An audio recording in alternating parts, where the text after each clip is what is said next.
everyone, Old School Pokemon here, back again with the PokeFlipz podcast, joined by my usual co-host, KetchumAllCollectibles Dan, and today we have a very special guest joining us.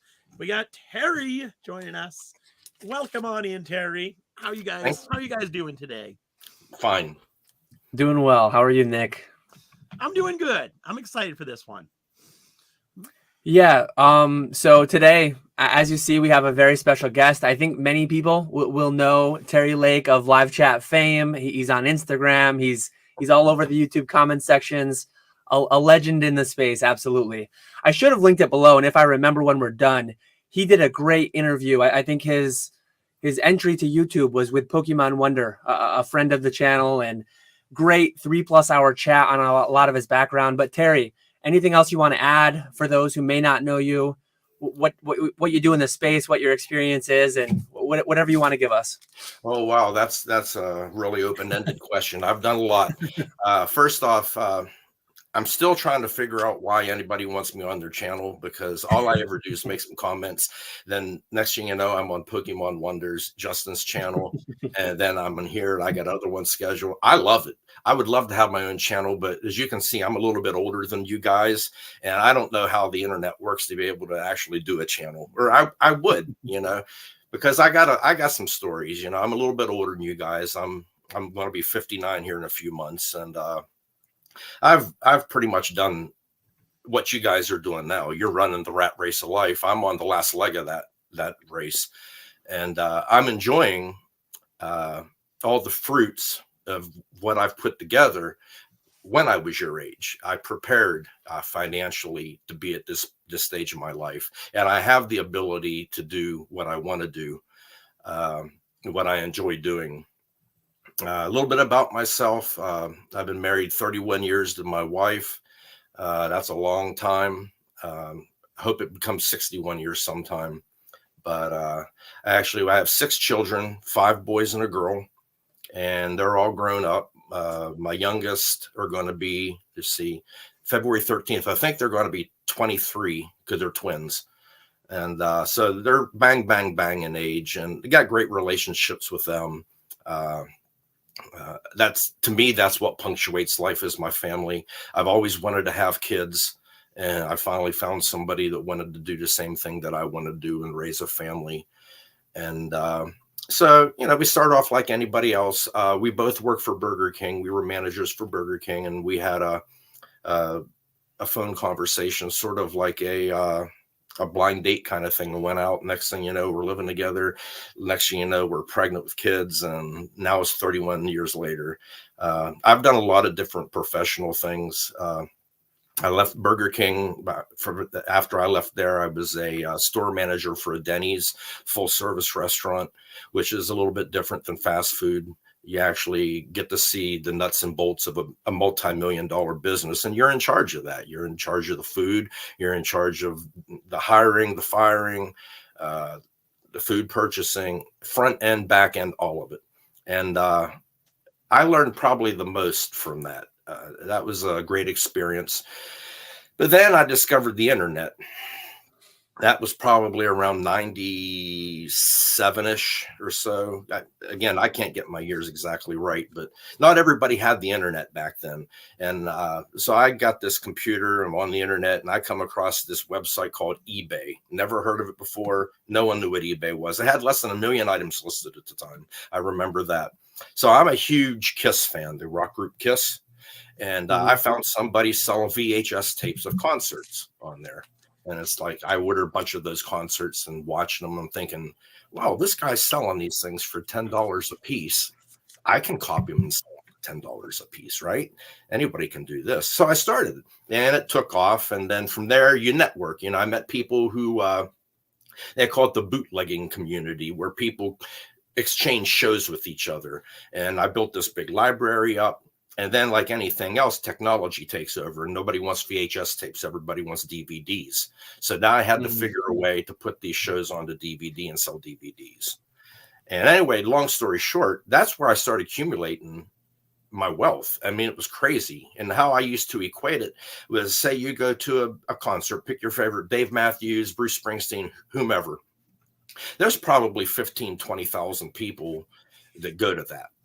Out of that 15 or 20,000 people, how many people have the internet? Maybe 10,000. Out of 10,000, how many people know eBay? 1,000. Out of that 1,000 people who know eBay, how many people would pay $10 to have that show they went to on DVD? 1,000. Everybody wants that. And I'd sell those things for $10 a pop. And I got to the point where I started actually going to the concerts and recording them myself. I got a little mini CD recorder. I'd shove that stuff down my pants. And then I'd go in the bathroom pool. I'd run the wire behind my ear, the mic, and I would record all these shows. So I was going to 3, 4, 5 shows in Pittsburgh every week, and it got to be crazy. So I used that money to put a down payment on my house, thinking that this is great. You know, music's never going to stop. Well, that's true. But unfortunately, they started cracking down and started arresting people for that, selling bootlegs on eBay. So, well, that was when I learned the phrase, everything has a shelf life. It may be a short shelf life, it may be a long shelf life, but everything has a shelf life. So I had to do something else. So I took that money and I started a restaurant, started a pizzeria, and started it from scratch, worked a lot of hours, didn't take any paychecks for the longest time, developed it, and turned into a profitable business. And we were doing fine with that. I started that up in 2000. I ended up selling it off in 2007. That was when I started to develop these major back problems that I have. And I was told that I was going to have a spinal fusion. And well, you can't get disability. You can't buy a disability plan when you're self-employed. You just can't get one. And I was going to be out of commission for a while. So I sold the restaurant and I had my operation, and I didn't recover very well. So I adapted to the next thing. There's steps in between a lot of different things I did, but getting to the good stuff. So the next thing I did is like, well, geez, what else do I know how to do? Well, I collected coins as a kid. I'm going to open a coin shop because there's only one, and it's been in here for over 50 years. In fact, when I remember going there when I was 9 years old, the first day they opened, I remember what I bought. I bought an 1819 bust quarter. See, that's the thing about collectors. We remember that kind of stuff, you know. I can't remember how old my kids are, but I can remember what I bought 50 years ago somewhere. But see, you just have to buy a coin of their birth year, which I can get into and I can show.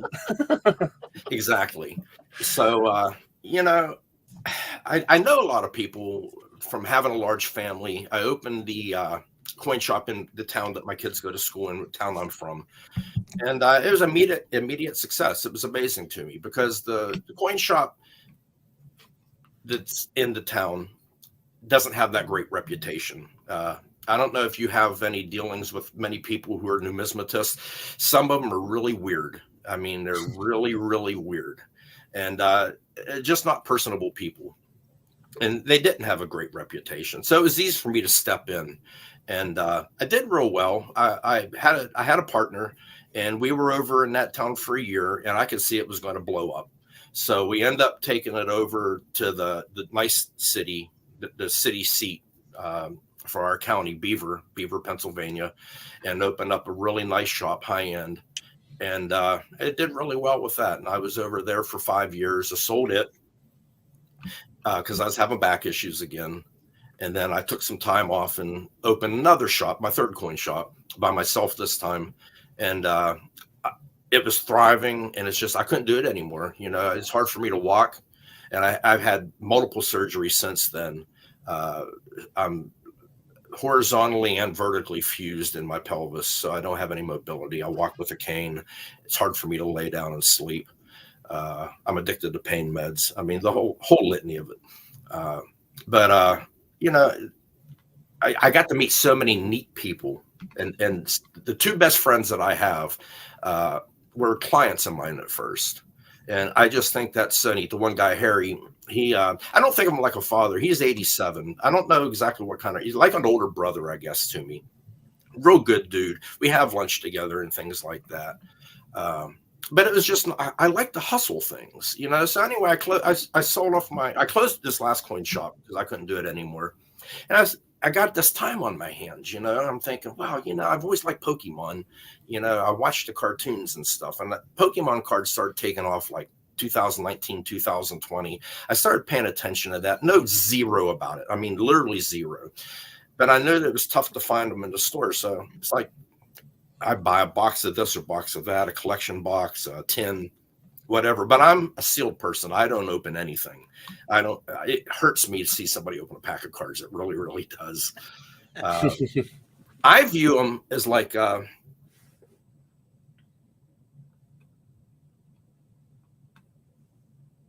Uh-oh. Did we lose him? Yeah, I didn't know if it was me or if it was Terry.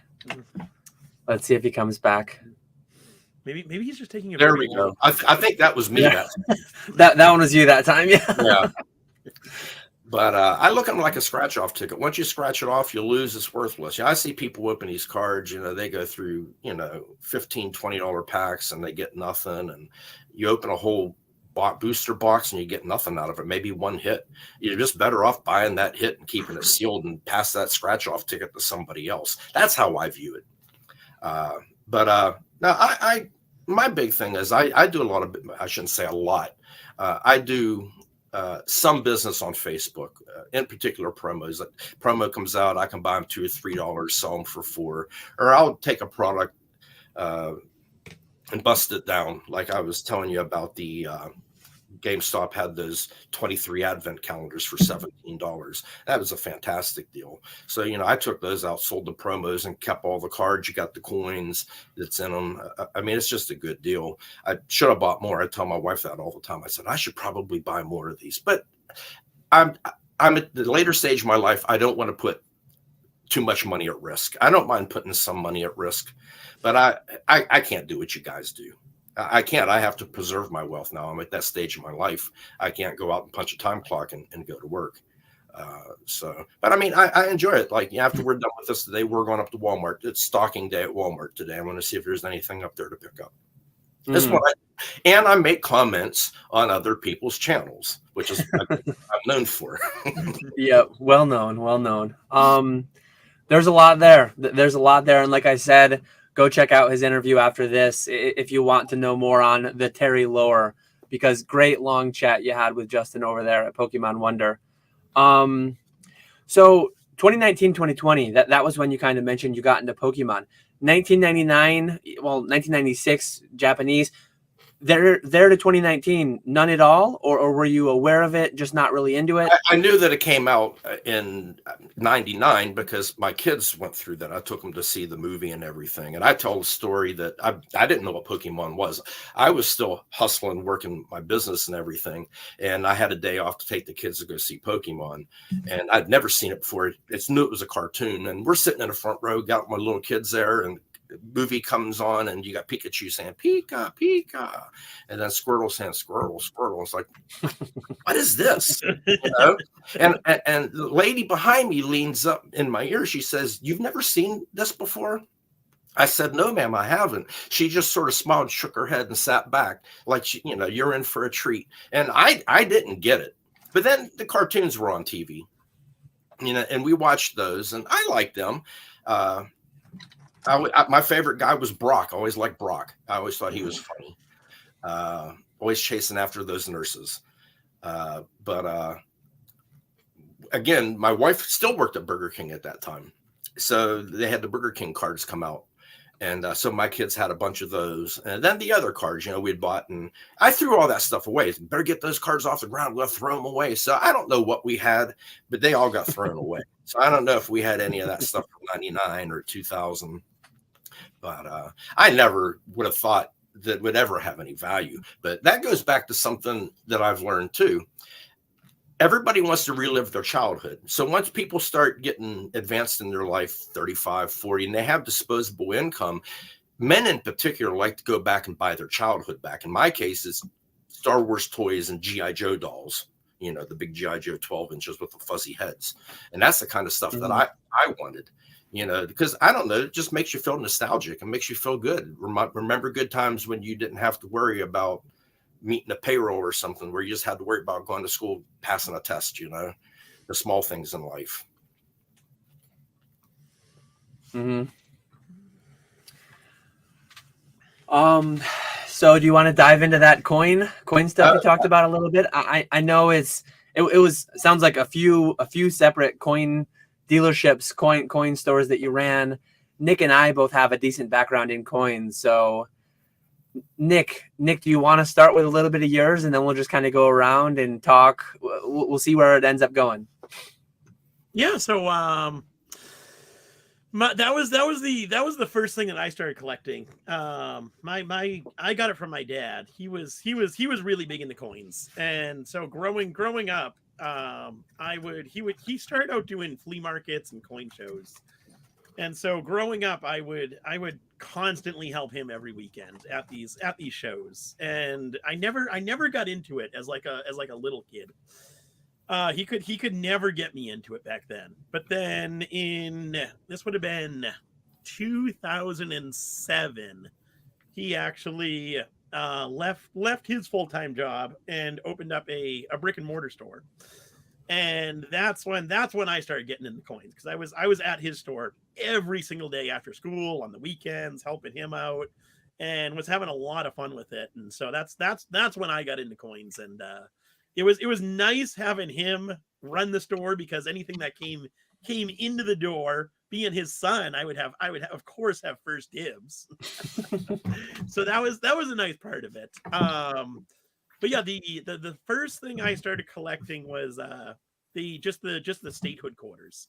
That was my first collection, filling out that big like the state map, putting all the coins in there. Yep. And then after that, I went back and did the Washington quarters, 32 to 98. And then I got into Silver Eagles, which are now probably my favorite thing. Just collecting the silver and doing every year of the uncirculated, the proof, the burnished, all that stuff. And I did that for quite a while, and then I got out of it for a couple of years, and just recently, over the past year or two, maybe year, I finally dug out my old collection and have started getting back into it. Go to a coin club every month, which is a lot of fun. Just being able to, it's like Pokemon, being able to just talk coins with a bunch of people. So I do that, and I just recently started collecting Mercury dimes and wheat pennies. So those are my next two collections right there. Very good. It's a lot of fun. Dan and I have talked about it before, and similar to MetaZoo, but the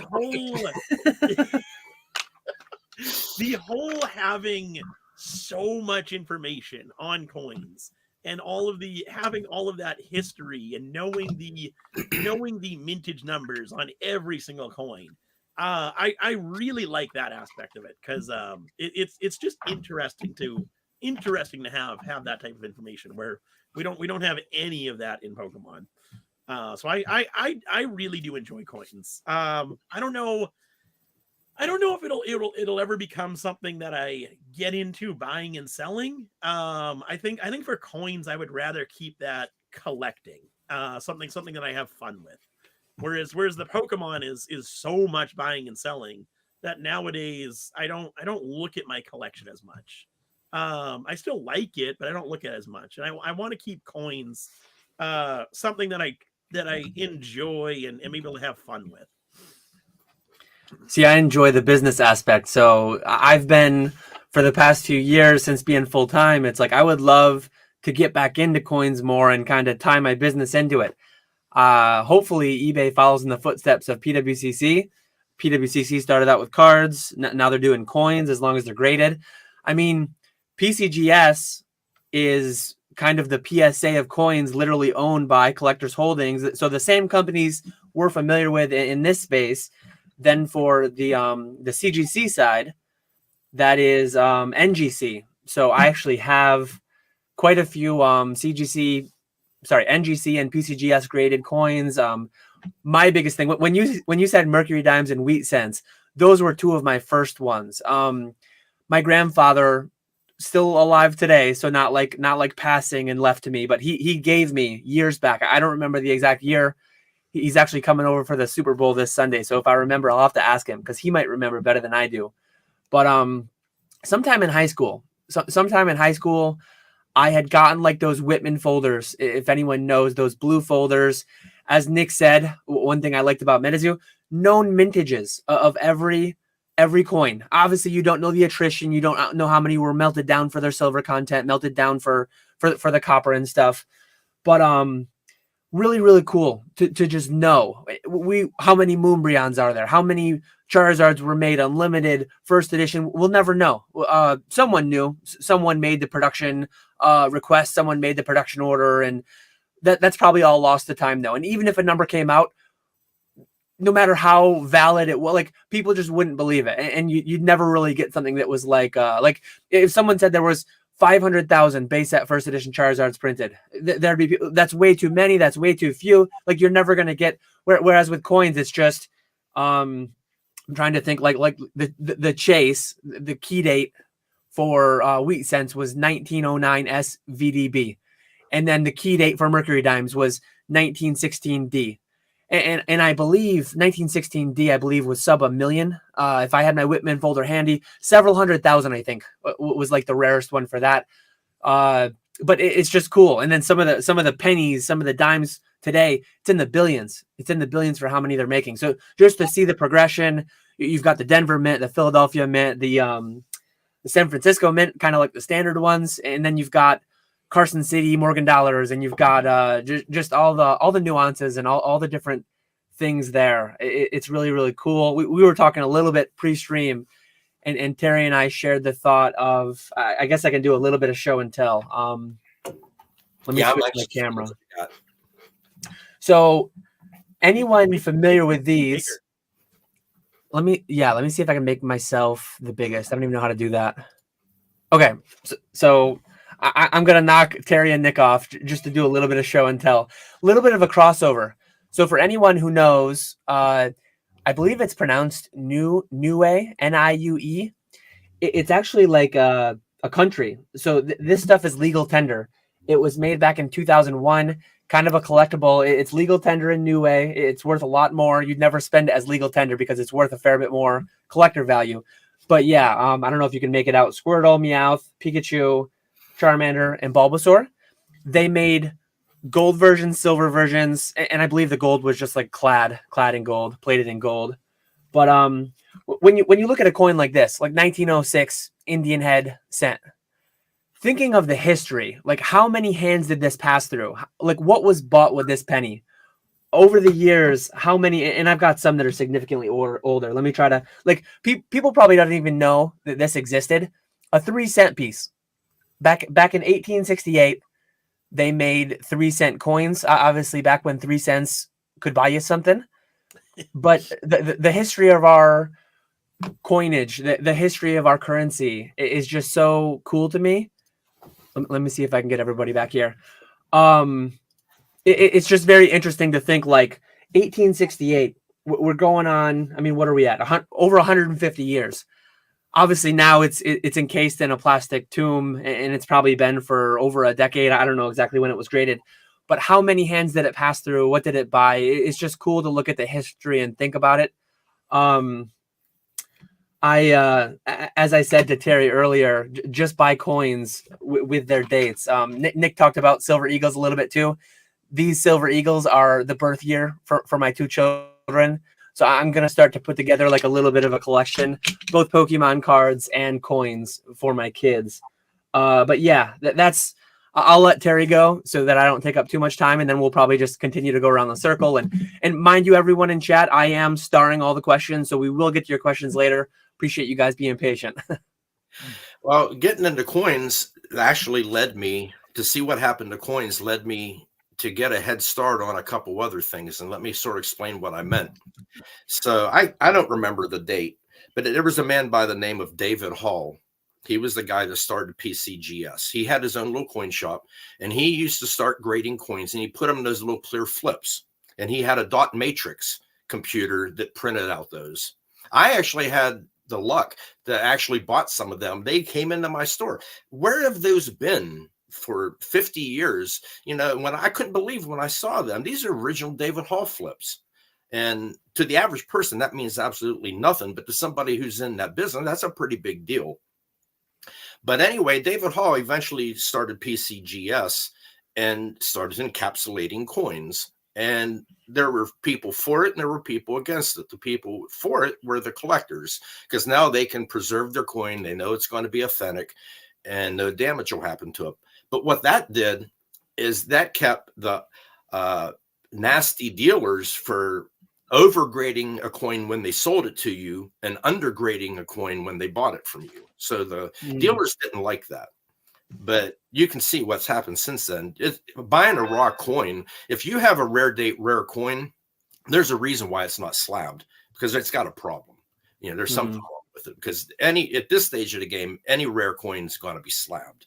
And PCGS, just like PSA in the card markets, number one. CGC, NGC. NGC is actually recognized almost as much as PCGS.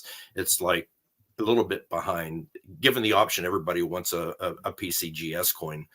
But anyway, I saw what happened with that market. So here we go. I was into vintage Star Wars figures, loose Star Wars figures. And there was a company, AFA, that started grading those. And it's like, I could see where this was headed, you know, because I saw it happen with coins. So I got into that market for a while. So I scoured eBay for high grade loose Star Wars figures, you know, like, Han Solo and Leia and all them. And I was buying those and getting those graded. And then I decided I wanted to get out of our debt. I wanted to pay our house off. So I started selling anything that I wasn't attached to. I had a nice rifle collection. I had a Corvette that I didn't need. I became a minimalist. I sold off everything to pay our house off to get out of debt, because I started having these back issues and I didn't know where that was headed. But anyway, I also at the same time saw what was happening in the card market, the sports card market. This was probably back in 98, 99. I discovered PSA, and they started grading cards, vintage cards. No one got new stuff graded back then. It was all vintage stuff, you know, from the 40s, 50s, 60s. So I scoured the local card shops for high grade vintage cards and got them slabbed with PSA. But back then, I had 6 little kids and I was still relatively young, and I didn't have money to keep that inventory. I had to turn that inventory to do more. So I've handled some really nice graded vintage cards. I had a mint 9 68 Mickey Mantle. I had a mint 1956 Sandy Koufax. I've had some nice cards, but I don't have the urge to want to collect anything anymore. I don't collect anything for the want of it. If I really, really wanted something, I'll just go buy it and possess it for a while, and I'll get tired of it. So why go buy it in the first place? It's just not for me. I don't have a personal collection of anything. I don't know. I think as I've gotten older, I've let go of those material things. Now I have a cool sealed Pokemon collection. I mean, but it's in boxes in a closet. I don't get it out and look at it like you were talking, Nick. You don't look at your coins, you know. I fill another box up and put it in the closet, you know. And someday when I'm dead, if I ever have grandkids, they're going to go and rip all that stuff open, you know, like my kids did with my Star Wars toys, you know, when I was ripping Star Wars toys up. But I saw that happening with sports cards. And back then I would do shows. This was 93, 94. I remember, I don't know if you know who Drew Bledsoe was, quarterback for the Patriots. Oh yeah. Yep. The person that led the way for Tom Brady. He was the first football card to go over $100. His rookie 93 SP, Upper Deck SP card was the first $100 card. And I remember buying them for $100 and selling for $120, that kind of thing. And interesting enough about Drew Bledsoe, after he left the Patriots and made way for Tom Brady, he went to Dallas Cowboys, got hurt there, and led the way for Tony Romo to take over there. So sort of interesting fact about Drew Bledsoe. It's in himself was a fantastic quarterback. He was really good. But again, seeing where that was gone, now you got the grading of Pokemon cards. Well, I can make an observation from being in both of those markets that sports card collectors are not the same as Pokemon collectors. They're not. They don't look at the same way. An example, in the sports card field, they have things called registry sets where people will take a set and grade every card in that set. Can't do that now because it's $15 to grade a card. Who's going to spend $15 to grade a card that's worth $1? I've done that, so just back up. Just get rid of that. If you can take $1 card, spend $50, get a grade, and sell it for $30, then that's a good deal. But no, they would take these common cards. That was back when cards were $7 to get graded. So people would grade commons and try to put these registry sets. You put them up, and then you got the number 4th best 1993 set in the world. People go for that. They want the best. I don't see people doing that in the Pokemon card market. I just don't. I don't see people getting, other than like the early stuff, the 99s or the 96 Japanese stuff. All people get are the hits. They get the hits graded, and it's sort of sad to me because I'm the kid that back in 1974 would cut grass and get a quarter and go buy a couple packs of 1974 cards and open them up and take the checklist and fill it out on the back. I got this guy, I got that guy. I mean, I remember that feeling. Kids nowadays, they get a pack of cards and they're looking, it's all about money. It's all about how much that hit's worth. There's no, there's no collecting part of it that I see. Maybe I'm incorrect. Maybe you guys can elaborate on that. I mean, that's your generation. And I know for me, back when I was younger, like I was so crazy with my binders. Like the amount of times that every card was put in, taken out, put in a different order. I was torn between, do I want to have like 1 through 64 in jungle, 1 through 62 in fossil, 1 through 102 in base, or do I want to have a Pokédex? At some time, I think I had a part Pokédex going. I had all the part sets going, and so I was big on that. Same thing with coins, because again, tying my background in coins to the cards, I had the Whitman folders, and I wanted to fill everything. I wanted to get every card, even the lesser, like doing the wheat cents, everything from 1940 to 1958, super common, 2-3 cents a piece, kind of like bulk price, bulk value. All your hits, all your keys and semi-keys are between 1909 and 1939. But up until 2020 was when the money got too big. The portion of my net worth became too crazy. Up until 2020, like I have, it's right outside my office here. I have a cabinet with working on complete sets for every set. I went through and I rated it multiple times. So like those sets are torn apart because I didn't value them as highly as the market did. But my intent was to, one, it was to open every set, which I did. As I opened every set, I was putting every common, every uncommon. I wasn't ever going to grade them. I'm not huge on grading as far as like as a collector side, but I intended to have a master set of binder, not master because I don't do reverse holos, but a complete set of binders for every set forever. And I was doing it up through XY Phantom Forces, XY Primal Clash, Roaring Skies. I have it all.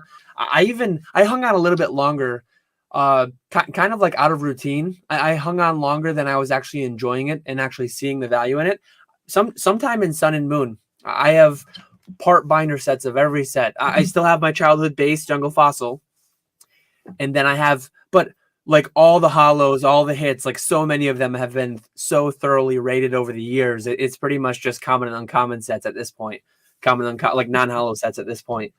Because it became too cumbersome. As we talked about, like Nick's coins just being in a box somewhere. My coins, I just had to dig them out of my safe before this started. But at some point, like I want to keep it fairly tight. I want a complete type set of US coins going all the way back. Some of those early ones are going to be quite expensive, but I want to have just one example of every like style of coin they have. And maybe I'll do it. Maybe I'll do it where there's like a penny display, and then there's a nickel display, and then there's the oddball 2-3 cent, large cent. Because I don't know how many coins it would be today, but to have a complete US type set, that's quite a few coins. That would be a pretty big display on the wall. It might have to be across several. That type be an expensive display to have on the wall too. Yeah. But I really would just love to see all the 50-cent pieces, all the dollar coins, all the just the whole history of all of it. And the thing is, like, it might just get to where most of these ones that I was showing fairly cheap.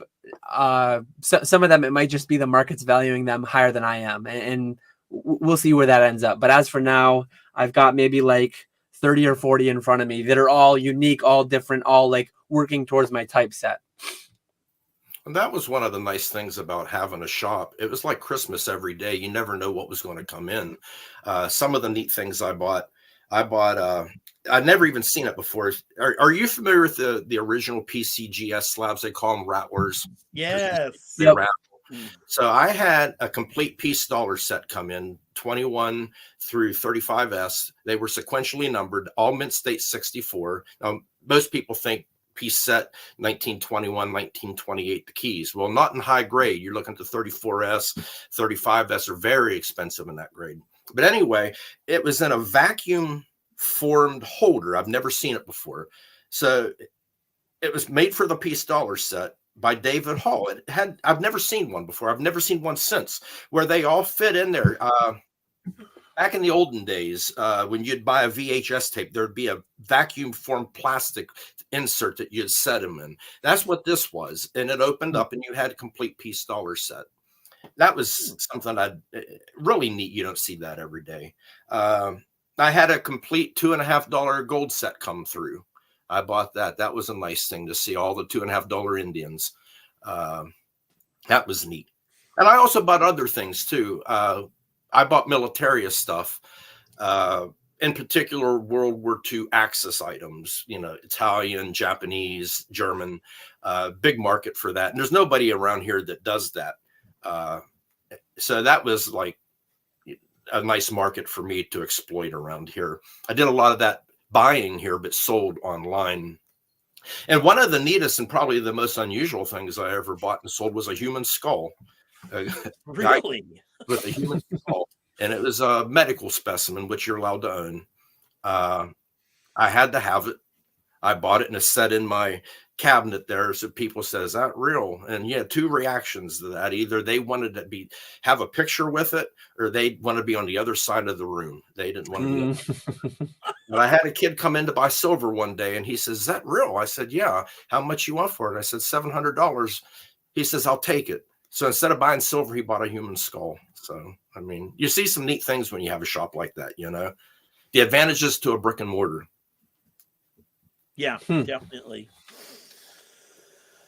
Yeah, people used to come into my dad's shop all the time with just complete random stuff. Mainly focused coins, stamps, cards.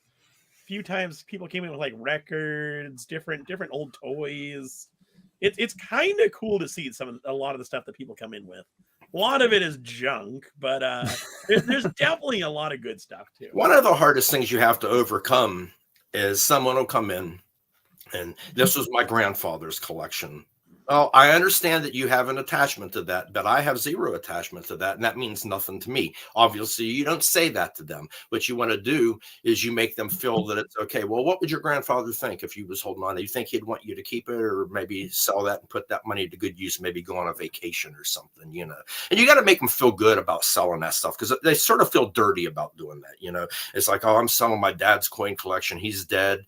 You know, but I could really use the money, and they feel dirty about that. There's nothing dirty about it, but you have to make them feel good about that. And another thing, I buy and sell. I buy diamonds. I bought some nice diamonds, beautiful diamond my wife wears. I got a nice 4.08 carat. The clarity's not the best. It's an included 2, but still, it's a beautiful diamond. And I could have never afforded to buy that like at a store, you know. So I remember the day I bought that, I busted out of the setting. I thought it was going to weigh about 2 carat. You know, first off, a carat isn't the size of the diamond, it's the weight of the diamond. And you really don't know what it weighs until you actually pop it out. And I debated about popping it out. I popped it out, and it was 4 carats. I couldn't believe it. So my wife was getting off work. I said, you got to come here right now. I got something I want to show you. And I already had the paperwork done for GIA. That's the PSA of the diamond industry, to get it graded. And I said, yeah, I'm gonna get a new ring made for you. So that was her upgrade. And I didn't get to see those kind of things. Or when children would come in and they hold a gold coin and you ask them and you say, you know where gold comes from? And they'll say, yeah, from the ground. I said, but do you know where it comes from before the ground? And I say, no. I said, it comes from an exploding star. I said, gold's made in the heart of an exploding star, and it's traveled the whole way to Earth. And then it took something called the Great Bombardment Period to bring it to the top of the Earth where we could mine it. And to me, to hold a piece like my gold ring I'm wearing right now, that's amazing. Where has that gold been?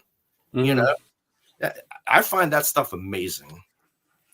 Myself too. I actually might sound crazy. Definitely is a little crazy. I made my wedding band. So I got very into bullion. I got a decent bit into coins and stuff. And I'm a chemical engineer. I used to be a chemical engineer. I used to teach you about that all the time. We had a lot of metal stuff at work. We had a lot of casting, and I didn't use any of that equipment. I bought my own, like a Delft clay set. I made my own little mold of I bought basically a cheap titanium ring on Amazon in my size, and then I cast it in Delft clay. I melted down a couple of those walking $50 that my grandpa had given me years ago. Like I actually melted down. I melted down some U.S. coinage, 90% silver, 10% copper. And yeah, I made my own wedding band. But yeah, thinking back to like, I mean, gold, silver, all these things, they have a very high recycling rate. If you go and buy a silver eagle from the mint, you go and buy a gold eagle from the mint. Where has that gold been before? Was it in a computer board? Was it in some kind of electronic? Like, and then, I mean, I've got these American silver eagles that are slabbed now that probably won't ever become anything again because they're encased in their plastic tomb. But to think all the things that had been in its past life, it's pretty interesting. Really enjoy it for sure. Dan melting down coinage. Report him. I think is it forbidden? Is it allowed or is it not? I forget. No, you can do whatever you want to a coin except for a 1-cent piece and a 5-cent piece. And the reason that is because it costs the government more to make than that. But like people say, you can't deface a dollar bill. You can rip a dollar bill into as many pieces as you want. You own that. What you can't do is try to pass it off as something that it's not. Then it becomes counterfeiting. And an interesting story. One of the things that I'm interested in is where sayings come from. You know, or words, where they originate. And there's a coin one that you ever hear the phrase, I'm just joshing you? You're teasing, I'm just joshing you. I'm fibbing, telling you a fib. You ever hear that phrase? Yep. Okay. Where that comes from was from the 1883 V nickel. The first ones made didn't have the word cents on them. It just had a big V. So there was a guy, I can't remember the guy's last name. His first name was Josh, who was taking those out west. He was gold plating those, and he would go spend those. And since 1883, they're new to the market. The people didn't know what they were. They assumed they were $5 gold pieces, and they would give him change, $5. And they got caught doing that, and he got arrested for that. But he did beat it because he never said they were. He just handed it to them, and they assumed they were 5.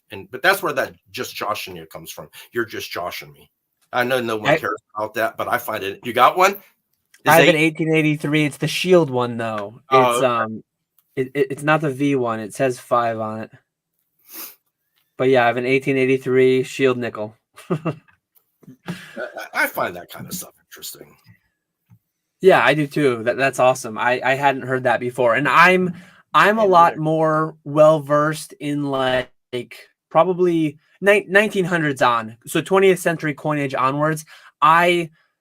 Years back, I had the red book, and I was more familiar with it, but I used to probably be able to tell you, well, these years it was the draped bust, these years it was the capped bust, and then it was the seated and the barber. And I don't remember all those exact dates. I remember a lot of the keys and the semi-key dates, specifically for like the walking half and the mercury diamond and the wheat cents.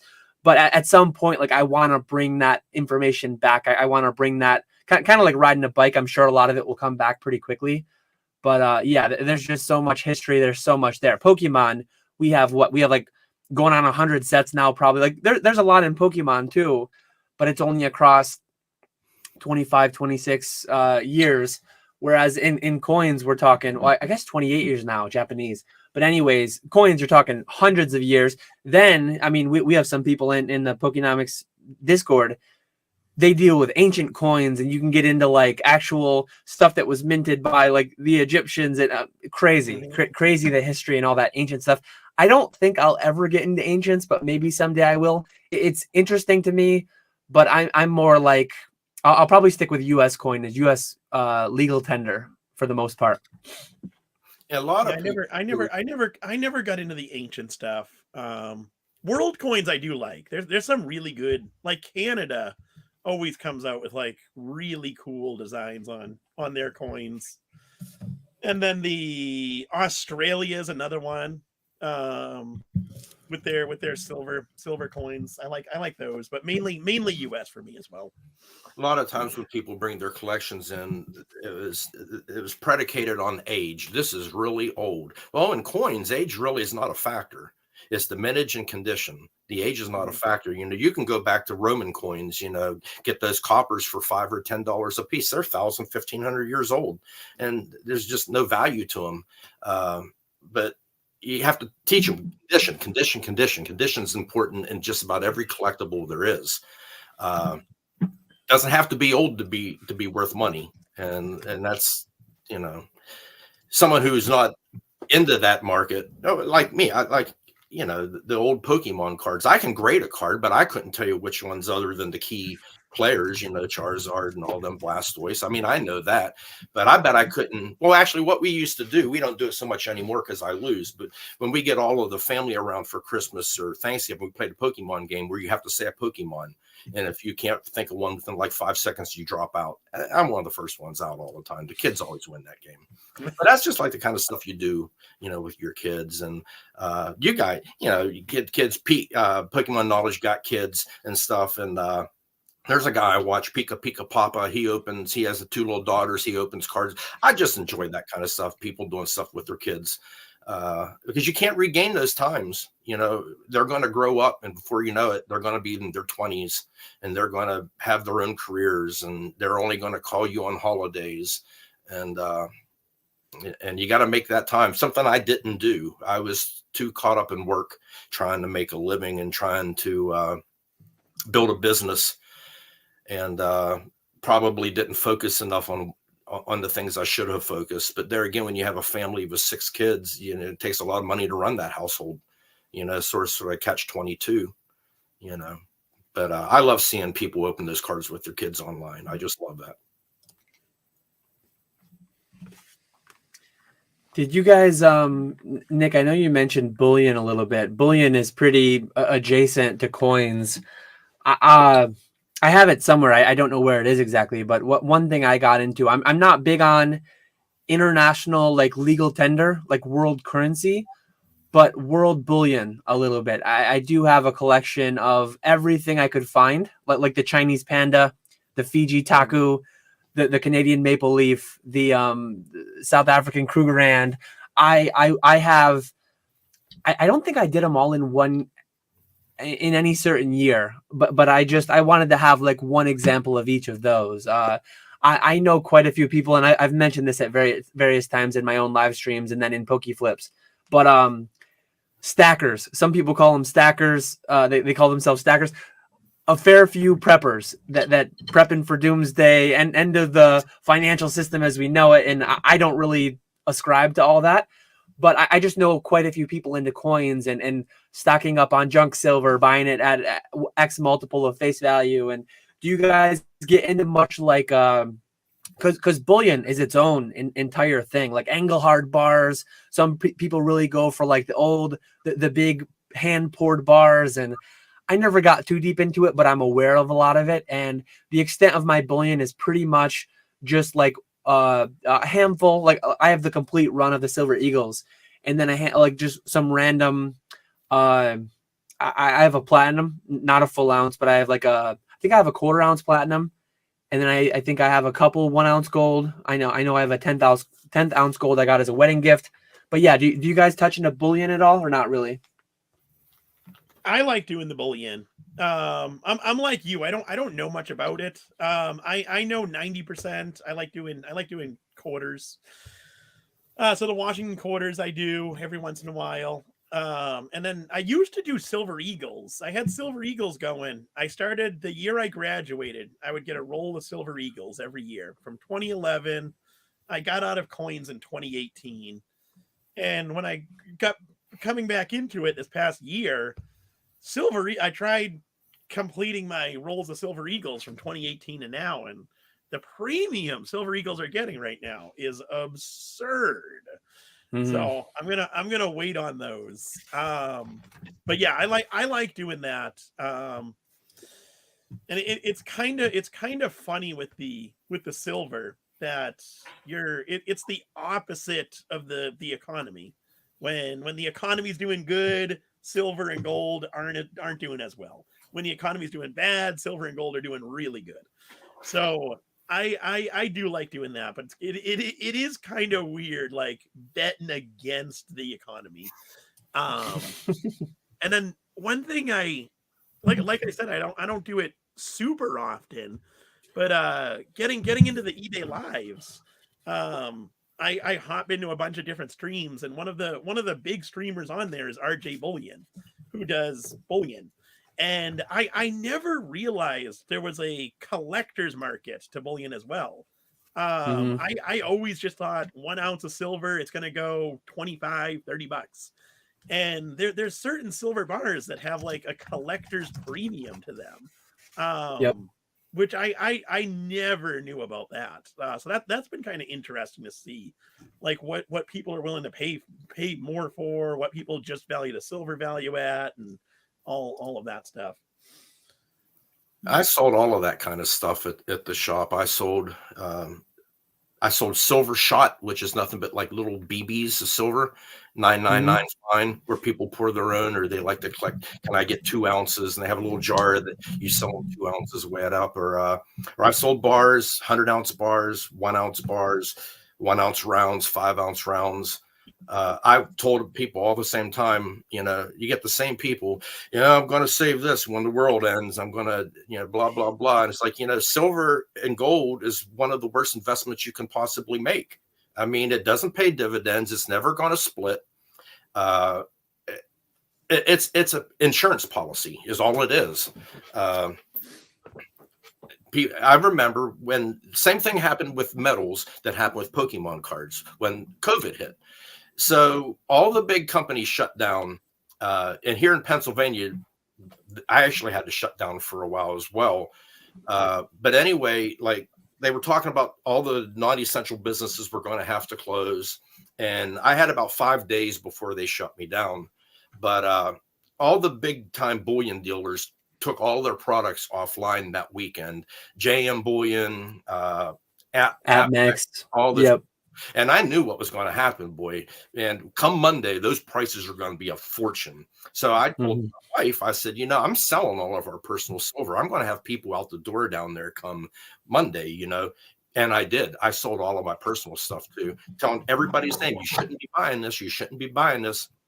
But I sold it at 50 an ounce. First guy through the door bought 200-ounce Engelhart. I said, you shouldn't be doing this. You'll be able to buy it cheaper later. I just feel compelled to have to tell them that because, just like I see it with people buying Pokemon cards who are not even as versed as I am, they shouldn't be buying bullion. They shouldn't be buying coins. Can you hold this until Tuesday when I get paid? You shouldn't be buying it if you have to wait till Tuesday when you get paid, that kind of stuff. And so I have a clear conscience when I sell stuff. I tell people you shouldn't be buying it. Silver is a horrible investment. People say, is silver up or down? Well, that's relative to a specific date. It's up from yesterday, but down from last week. I mean, you can play that anyway. And we see PokeTubers do the same thing on certain unopened sets or on specific cards. Well, it's up. Well, it's up if you base that on the last 7 days, but it's down if you base it on the last year. And I watch all that stuff, and I don't know. I personally own very little bullion. I pretty much sold out. I'm heavily into, you know, our retirement funds. Most of our money is in a target fund, you know, to self-adjust as you get to a target date. In our case, 2035, I turned 65 in that year, and it gets less aggressive. And because I'm not smart enough to pick individual stocks, nor do I want to. I don't trust myself, you know. So most of mine's in Vanguard funds. My wife has a good 401k at work. Dan, something I give you an idea that I never hear you talk about that a lot of people would find interesting: harvesting losses. You never talk about harvesting losses. There are so many in-depth tax strategies that I would love to get into. It just doesn't feel like Pokemon's the right place. I've definitely touched on some here and there, but yeah, like the differences between Roth and traditional, and why certain years it's much better to put in Roth, certain years it might be better to put in traditional, but so much of it just depends on what you're going to be doing over the next several decades and what the tax policy will be. And that's obviously outside of our control, if and how the tax policies change. But yeah, tax loss harvesting is a very valid strategy that's kind of like really deep down the rabbit hole in tax planning and all that. But it's just something most people won't ever benefit from. Partially, I mean, they might not have any holdings where they can actually benefit from that. But yeah, knowing like the nuances of how to do it properly and avoid the whole wash sale rule, there's just a lot there. Like I could, and someday, I fully expect to someday have a finance channel, and I'm sure that I'll tie a little bit of Pokemon into my finance channel as I tie a little bit of finance into my Pokemon channel.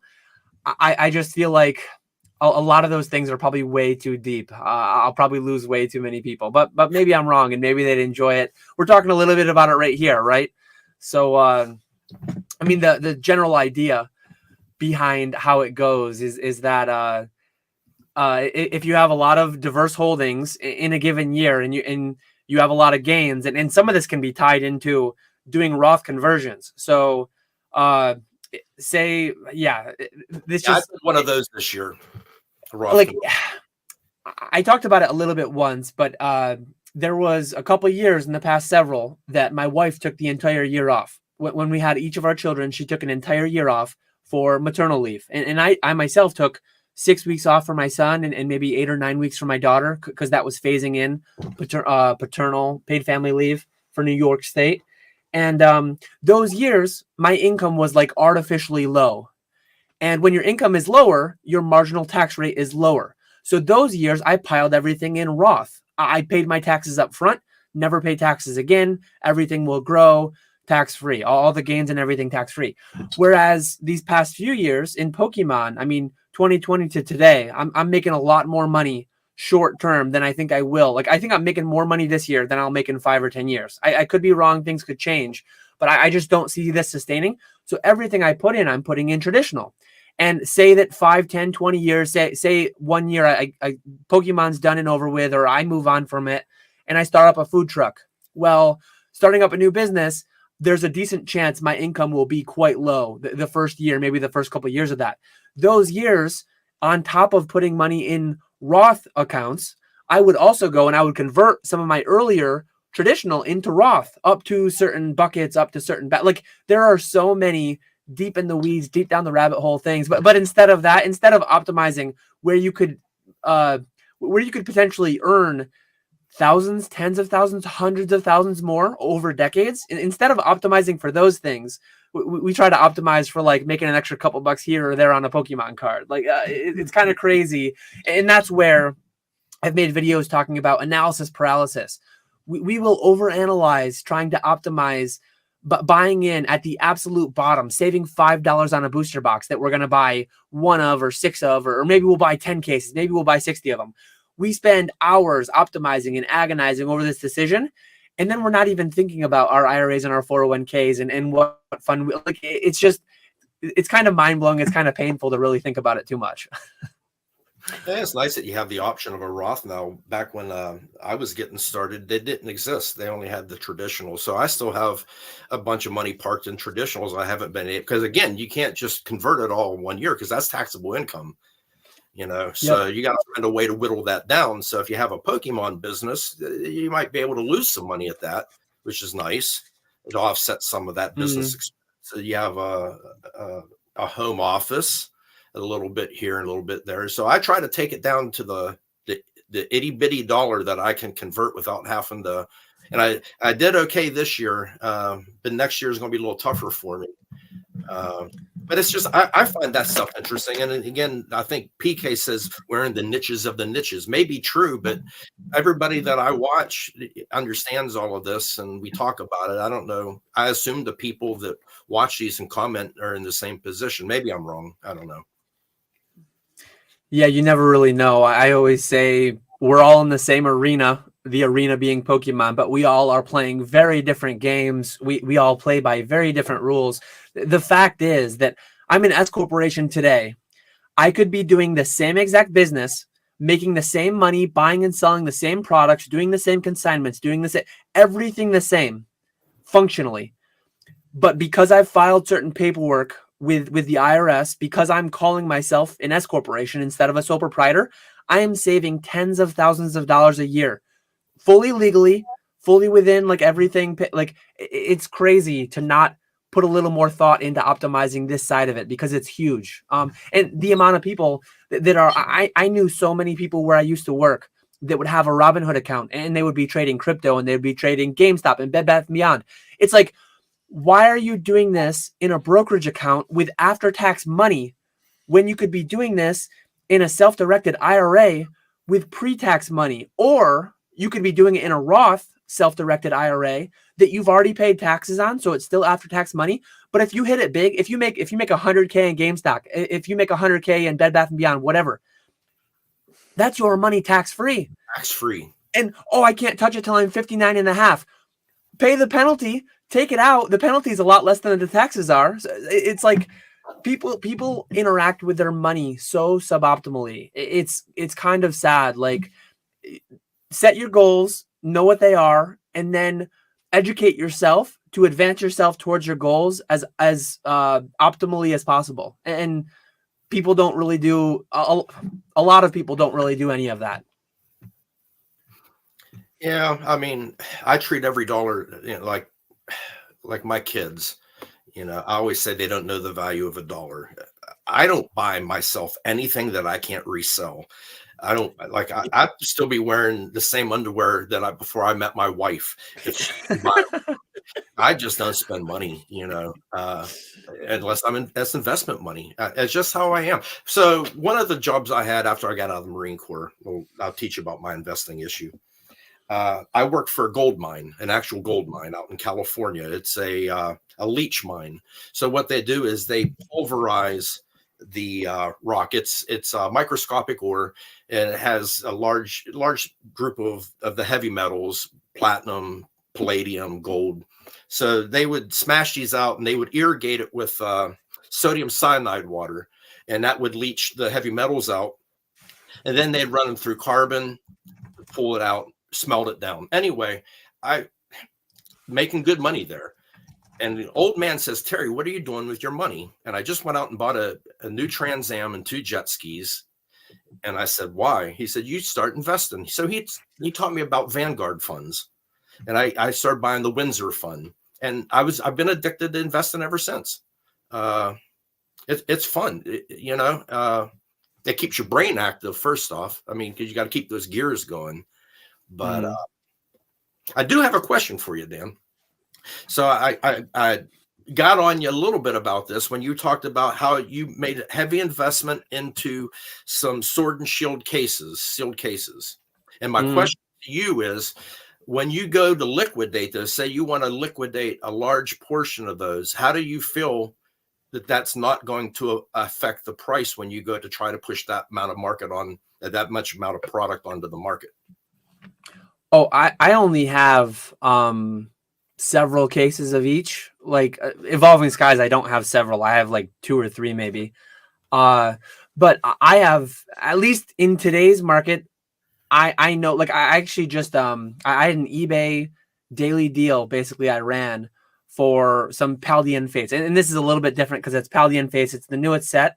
But if you want to move 200 ETBs, if you want to move 60, 120, if you want to move like that amount of booster boxes, that amount of ETBs, that is like water. That is as liquid as you get in this space at this time. Yeah. Yeah. Like I have no concern. I could pick up the phone. I could send a few DMs.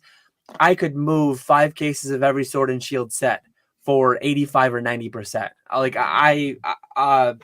when I made some videos talking about that, I actually had 2 things. I had a lot of people reaching out, trying to sell stuff to me at 80, 85 towards 90%. Some people wanted 95, 99. It's like, no. But a lot of people wanted to buy too. So I actually, not a huge portion of my business whatsoever. I'm not really set up that well, especially like pallet quantity. But I've been maybe taking a 5 or 10% margin, buying at 80%, selling at 90%, some high volume stuff. And it's all relative, right? So relative to my total cash flow, relative to my total financial situation and all that, it's not like an amount of money tied up that I'll ever need to just liquidate all at once. But even if I did, at least, I mean, things can always change, right? Like the market, the outlook could start to change. And if a lot of people are all sat on a lot of this stuff, it could get fairly dark. And I'm aware of that. But at least in today's market, like throw it up, TCG player low list, throw it up on eBay, tie it in with like a daily deal, whatever. I could make 50K, 100K of Pokemon sealed disappear very quickly. That's amazing to me. And Yeah. you wouldn't have any effect on the pricing. Nobody would even know if you're selling it. I mean, I could call up Nick. I could call like very, very small amounts. I sold a few grand of like Sun and Moon era booster packs and stuff to Nick a couple months ago. I hit up Weedle's Warehouse. Like I could just call my competition. And like no one felt that, no one knew that happened. And I moved, that was several $1,000s worth of stuff between the 2 of them. If I needed to do 50 grand, if I needed to do 100 grand, I would tie in, like I'd be calling Nick, I'd be calling Chris, I'd be putting some on eBay, some on TCG. I'd be moving it around, but it would go quickly. And that's today. Again, 6 months, a year, 2 years. Things could absolutely change. But as of right now, just the liquidity in Pokemon is unbelievable. Yeah, that's amazing to me. It really is. I'm by far, I don't consider myself an investor in Pokemon. I don't. Most of my holdings are almost free. What I do is I'll buy, this, break it down, sell that, keep this. One of the things I started doing, might have a hard time this time, but are the Pokemon Center ETBs. I'll get 20, 30 cases of those. Then they would go out of print real quick. As soon as they go out of print, I pre-sell them on eBay, get my money back. I got the money already. And if they decide that they're going to reissue them, I can cancel those orders, before they actually take my money. Not this way with this new one that's out. They're still up for buy, still up for purchase right now. And I got 20 cases pending on there. Hopefully they'll go out, they'll take them down and I'll pre-sell those and keep a few cases for myself. But that's what I do. I don't invest in Pokemon. I wouldn't say that I'd be an investor. Don't knock anybody who does. I mean, obviously there's a lot of money to be made at it.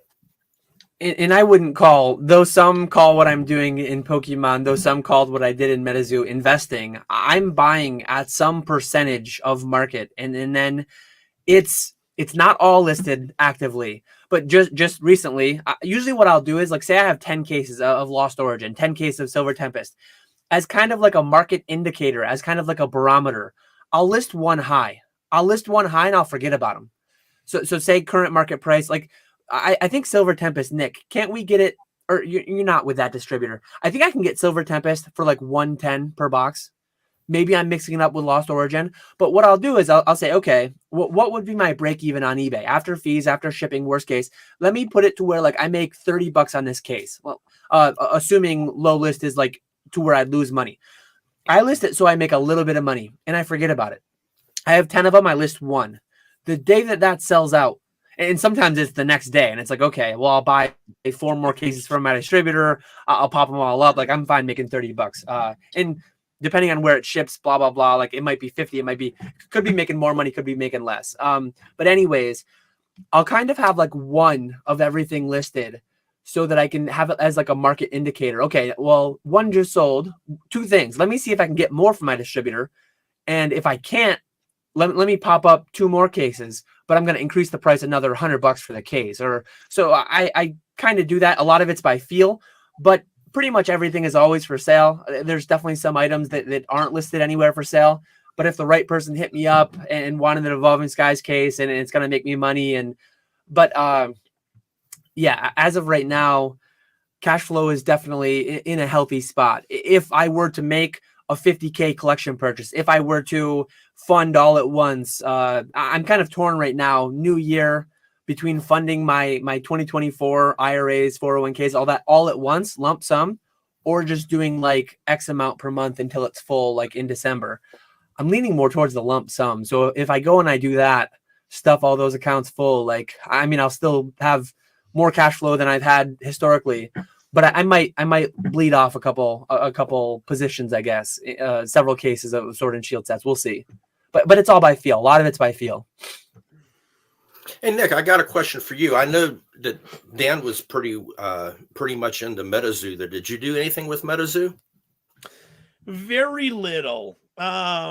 I got into it a little bit doing collecting one booster box and one theme deck. Got them all except one from Dan. I think I bought Cryptid Nation off of off of Mason Cardinal Gaming. But yeah, no, very, very little. I did like the idea of it in the beginning, but Pokemon just took up so much of my time, and I never really got into it that much. I had a little bit of Mezu when it all went bust. Hey, the most bullish thing that happened for MetaZoo in a year was them dying, them ceasing operations, because I talked about it at length in my video.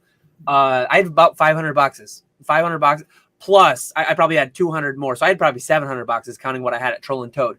But before MetaZoo's announcement, Troll and Toad was like a week from going away from me. So I slashed my prices on all that. Those sold out very quickly. Most of them sold out before the announcement came. When the announcement came and I talked about it more, the rest of them went. So a couple hundred boxes sold. And I paid such minimal, like I bought from other Troll and Toad Evo merchants that were leaving the platform. When UFO boxes were like 30 or 40, maybe even more, I was paying like $10 a box, $15 a box for a lot of those. So lost a little bit of money, broke even on a lot of them. Not a huge deal, not a huge thing overall. But TCG Player and eBay, the volume, like normally I don't have it next to me, but I usually do. Like the tote, the little bin that they have at USPS. That's usually my daily volume. My daily volume usually fits in that tote like quite well. Usually it's 20, 25 slabs, depending on the day. Mondays, maybe I have a second one I have to fill. But for that week, 2 week, what are we at? 2 weeks today, I think. Well, like 2 business weeks today, I think. I think it wasn't this Monday. It was the Monday before. Yeah. I did multiple days of like multiple carloads. I had to take one trip to UPS and then one trip to USPS. Way more than my normal volume. Carloads? Yes, I sold in the span of just over a week. I was at about 500 boxes plus spell books plus packs plus whatever other things. The Christmas promos, the pin club box. I just sold one of these. I normally don't sell a high volume. Like I might have 1 or 2 big things a day, and instead I was having 40 or 50 big things a day. And I'm almost down to where I want to be. If you check my eBay, if you check my TCG Player, there's still a handful of boxes up, but I'm probably down from 500 down to about 300. Almost all the supplemental stuff is gone, the spell books, the pin club, the various things. So I'm pretty much down to where I want to be. There's all these rumors out there. I get so many people emailing me, messaging me, like, what do you think's going to happen? Well, like, I have way more MetaZoo than most people, and I'm not thinking about and worrying about as much all these rumors. Like it's if you're doing it out of entertainment, like you're just watching the dumpster fire unfold out of entertainment, like whatever, that's fine. I'm not consuming my time with wondering and worrying about where MetaZoo's going, if it's going anywhere. Like I have new information as of last Monday that they're ceasing operations. I took that information. I decided that I wanted to sell X, Y, and Z, which I am.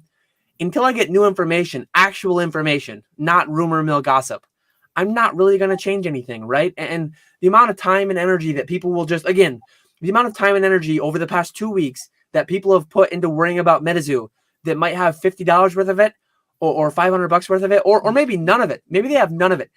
And then they're not even worrying about filing their taxes and looking into earned income tax credits and savers credits and not looking into tax loss harvesting and not looking like mind blowing, not looking into their business structure. And it's crazy. I think that it makes sense though. Cause I'm the same way. I do taxes for the business because I have to, but to me that stuff is so boring. Whereas I'm not into MetaZoo, but I'm interested in seeing what's going to happen. You drama llama, because it's really the first time that I've not been invested, but like known about a TCG, and from the start, and it's died off.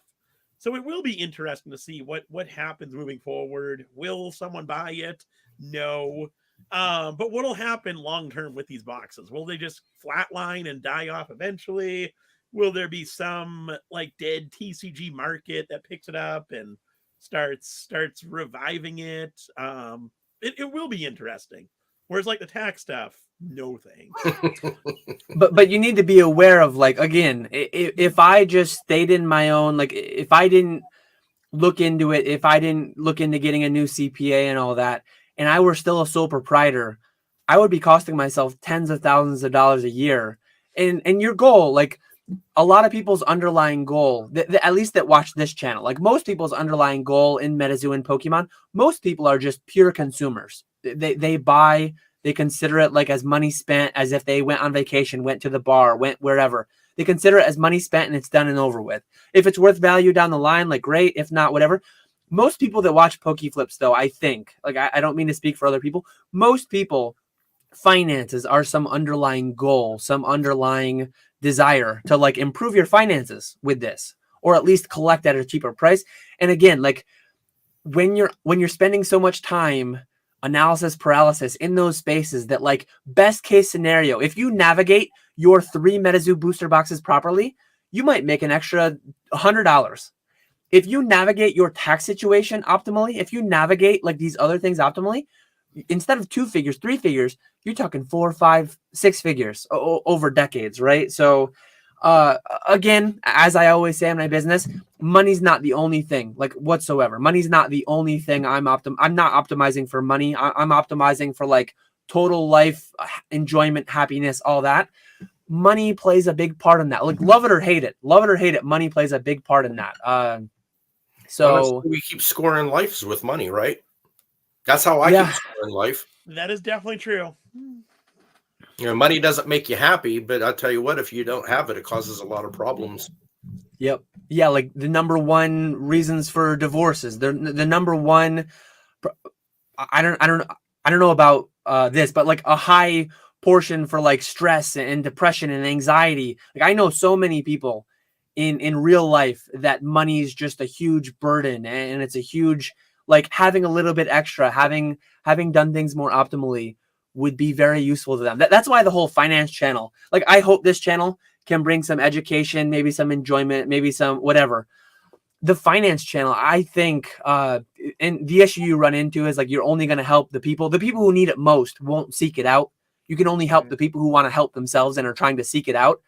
But the amount of value that could be brought to people, and I remember having conversations with old coworkers and friends, and they didn't know that this tax credit was a thing. They didn't know that when they bought like a new furnace, they didn't even know that they could look into energy efficiency credits and things of that nature. And it's like, how would you know? Like a good vendor, a good contractor that does that type of stuff would suggest it to you, but not all of them do. Like I know when I bought my new house, I spray foamed the whole basement. I spray foamed the walls. I spray foamed the box.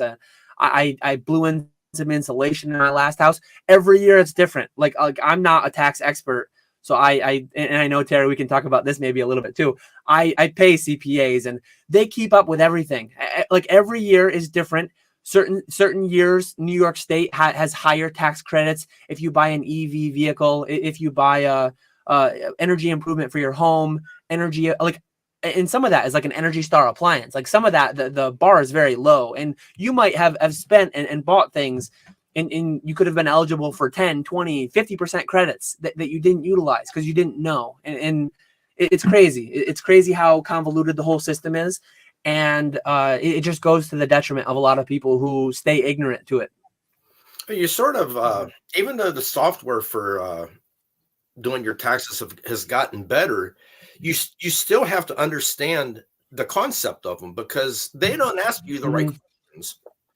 Yep. You know, and like I'm working on my taxes right now. I've got 8 hours into it so far, and I'm doing my self-employment, you know, my K1s, or I'm sorry, my 1099Ks. It is hard to navigate. If I had a piece of paper, I know where to write them, but they don't do taxes like that. Or you have to ask me the question, and I'll give you the answer, but I can't get them to ask me the right question, and it's very frustrating to me. But getting back to like your appliances, you know, some of those appliances have credits with them. I know when we put solar panels on our house, I got a state credit and a federal credit for that. But if you don't know that, the software doesn't ask you, and you're missing out on money, you know. Yep. Anyway, I think people are getting tired of us talking about taxes. I've been glancing at the messages. I know. I'm still starring questions. I promise. We're almost an hour and a half in. We will turn to questions at some point. I think we've just been going on a nice convo here. If you guys want to keep talking for a minute, I'm going to try to get to where I'm live, because I'm like 15 minutes behind starring questions. You slacker over there. Yeah, I tried doing my own taxes on TurboTax, and it was just I'm fine paying someone a couple $100 to do them, because it like you said, it takes forever to do it. And I think I agree with you, Terry. I think Dan would be a good one to do his own taxes, because he is actually interested in that stuff and knows about it. Me, on the other hand, not a chance. Not a chance. It would be like a week-long process. Well, I keep a ledger of everything I sell, what I pay for it every day, who I send it to, and I reconcile that every 15 days. Then I reconcile that every month, and then I reconcile that at the end of the year, and I have all my numbers right there. Now, I understand, Dan. I tease you all the time about paying an accountant. I have no clue. I know you're doing a million times more business than I am, but you don't have time to do all that. Not to mention, you use spreadsheets. I don't know how to use a spreadsheet, dude. You know, I have no clue how to do that. But those weren't attacks at you. Those were ways for me trying to help you save money, was what that was about. And when you see a message like that, it could be taken a million different ways, and people took that like I was being mean to you, and I wasn't. Yeah, people going back to the whole getting into the drama, people definitely just wanted there to be something there. Like Terry and I have always been good. We've maybe butted heads, we've disagreed on certain things. Tying into the whole MetaZoo thing, like when PK reposted that video 2 years ago, I went on his channel on a live stream, and we had differing opinions, differing takes on MetaZoo. I watched that. I thought that aged well. And I honestly, like, hearing how people talked about how spicy and how dramatic and how at each other's throats we were, I had misremembered, and I thought it was a little bit more contentious than it was. Because when I listened to that back 2 years later, just a couple weeks ago, that was so mild. Like people are just so, they want, like, I don't watch any of those like Real Housewives or any of those like super dramatic reality TV shows. That years ago, I used to watch like Big Brother. I used to watch Survivor and some of the drama and some of the, it's like people just want there to be things that there aren't often. And sometimes there are. Like there's definitely some in the Pokemon space and outside of the Pokemon space. There's definitely some people that butt heads a lot more, and it's kind of more serious, but it's still not that deep. I don't know. I actually just watched that the other day too, a couple of days ago, and I just saw it as two people who had opposing opinions that had a very nice discussion, is how I viewed that. Yeah, I thought it was, like, at the time, I remember it being an interesting, solid discussion, and it, like, again, like hearing what people had said about it afterwards, and hearing people reference it a couple other times throughout the couple of years that we had done it, I kind of like had my memory warped, and I almost thought it was a little bit more contentious. And then watching it back, it's like, what are people talking about? Like two friends who aren't 100% like, we agree over everything. Like we disagreed on certain things, and obviously it ended up dying. And there was actually, I think I might have timestamped it in the comments. Maybe I forgot to. There was a time where I was literally like, in 2 years, I said 2 years specifically, and it was almost in 2 years, this could all be dead. Like this could be done and over with and gone. Like I knew that was a risk from the start, and that's the way that it went, right? Like I think people in Pokemon, in One Piece, in Lorcana, in Metazoo, I think people just get way too overconfident, and very, very common that people just think this stuff like has to continue on, and it really doesn't. Metazoo is one example of a failed TCG along the way. And Gary made a video. Gary talked about all the binders, all the storage facilities full of dead TCGs that he has. And just interesting. It's all interesting. Maybe you answered this before. I try to watch a lot of the stuff, but I go to bed early, so I don't get a chance to see everything. But how did you get involved in becoming a partner with them? Did they contact you? You contact them, or you knew them prior to, or how did that work? So I started my Metazoo journey was similar in a lot of ways to my Pokemon journey. Pokemon, it was tied to nostalgia, and it was tied to like a lot more real like desire and passion for the IP. Metazoo was new, not really an IP, but the whole idea of Metazoo being very novel. Anyways, I picked a fixed amount of money, and I'm like, I'm gonna put my money into this, and I'm gonna flip, and I'm gonna try to like get it all back for free eventually, which I ultimately did do. I just worked for a poor hourly rate because a lot of it went really low after I bought it. But anyways, I was in their Discord, and at one point they posted an application. I literally I downloaded an application from there. It might have been a Google form. I think it was a Google form. And I still today I'm a tiny channel.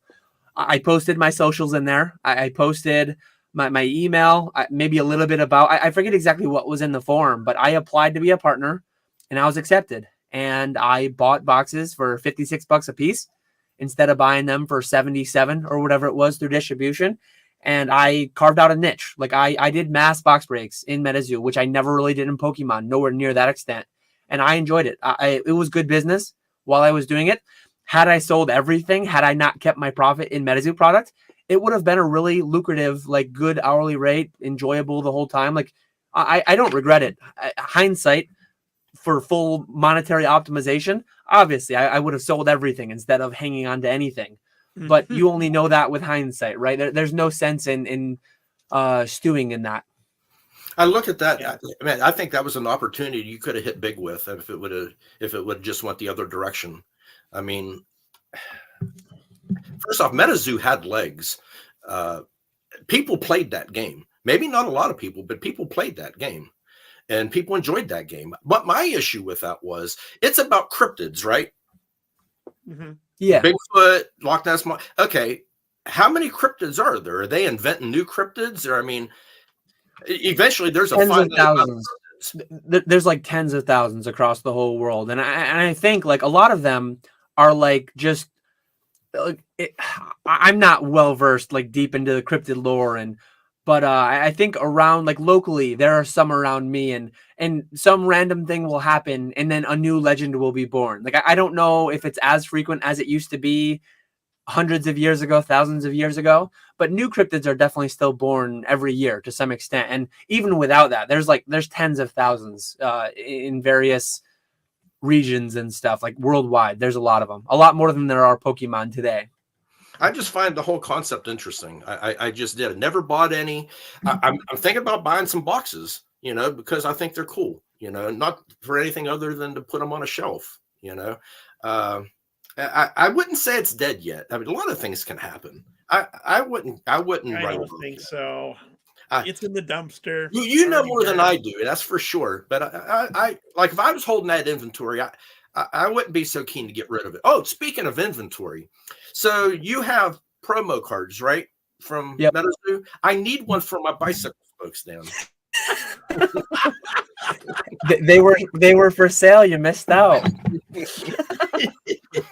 I actually have. I have more that will be for sale in the future. Maybe we'll see. Maybe I can get Terry one for his vice spokes. I'll have to talk to the vice president and see if she approves. We'll see what we can do. So another, I go ahead. I just wanted to what's happening with touch. the price of those. Are they still going up or are they going down now? I'm still buying them back for $20 a piece. I sold them for $19.99. I gave some away for free from people that bought from me, MetaZoo. They're only going to go up. If I die young, if I tragically go away, I can't ensure that my estate will buy them out at the same rate. So it's available as long as I'm around. I intend to be around for at least another 50, 60 years, hopefully. But yeah, at some point I'm going to raise the buyback price, but not yet. I have plans for it in the future. But anyways, before we get too far away, in case we don't come back for the whole CPA talk, as unfortunate as it is, the only person who's ever going to have, who will always have your best interest in mind, at least hopefully, is you. And one thing that I'll always say that I am very privileged to have, like my dad, mechanic, welder, he has friends who are in HVAC. My uncle's a contractor. So anything goes wrong in my house, like one, I was brought up under that and I know how to do a lot of it. But a lot of these like mechanics, plumbers, a lot of these people that you might have to interact with throughout your life, CPAs even, you need to be a little careful just completely taking their word for it. You need to be a little bit careful because they might not have your best interest in mind. One, there exists out there somewhere the dumbest, worst CPA of all of them. You don't want that one. How do you know if you have that one or not? It's tough. So to some extent, you kind of need to be a little bit literate on these things. And this is not just with CPAs. You need to be a little bit literate about plumbing. You need to be a little bit literate about cars. I've heard the joke before, filled your blinker fluid and rotated your like, you need to be a little bit careful that things are actually making sense and that you're not being taken advantage of. Because one sad thing about life, there are a lot of people who will just unscrupulously take your money and not give you the product that you bought, not give you what you should have gotten. So I know it's like a tall task, but you need to watch out for yourself in life. And I'm going to teach this to my kids, and hopefully I'm going to be able to be there and be watching over them and ensuring and kind of helping guide them towards trusted people. But yeah, you need to be a little bit careful. And as unfortunate as it is, not only do you need to pay a professional, you need to find a competent one, and you need to ensure like you're one of their dozens, maybe hundreds of accounts. They don't care about it as much as you do, right? You need to pay a little attention. You need to watch what they're doing over their shoulder a little bit. I use that exact thing to grow my business against my competitor with my shop. I would have people come in older ladies who have tons of gold jewelry, and to let you know, I paid 70% of melt and I sold at 95% of melt. So that's my spread. So I'd have people, older ladies, come in, just get rid of tons of jewelry, you know, so they might have like $15,000 that I'm going to buy off of them. And I write that offer down and I set it there. And I said, I want to play a game with you. I said, what would you take for that? And they said, oh, I don't know, maybe $500. I said, oh, so you is willing to sell that for $500? I said, well, here's what I'm going to give you. And I'd show them that card. And I said, plant that in the back. I could have got that for 500, but I didn't. Mm-hmm. And because there's people who would do that in a heartbeat out there, you know, and that's not the way to treat people. That comes back to get you at some point. I really believe that. Oh yeah. Karma's a bitch for sure. I know I like my dad being a mechanic, he fairly small town. My dad fairly well known. He knows quite a few people in town, and he'd run across certain people that went to that shop across town, and they told him this and that. And take an old lady, like take some of the most vulnerable people who know nothing about cars, and being told like, if you don't get your brakes done and you don't get all your tires rotated and aligned and new tires and new bearings and then there were times that my dad did an oil change, and you could tell like the filter hadn't been touched in months. And there were times that my dad did brakes on a car that supposedly had them done 6 months prior, that in that 6 month span had 2,000 miles put on them. Like there are people out there that will charge you for things they're not actually doing. They will, like, it's unfortunate. And I'm very privileged to have people who I know and trust who do these type of things. But not everyone has that. And honestly, like my first CPA that I had, certain suggestions they did not make. Certain, like I was a year or two too late becoming, no, I was 1 year too late becoming an S corporation.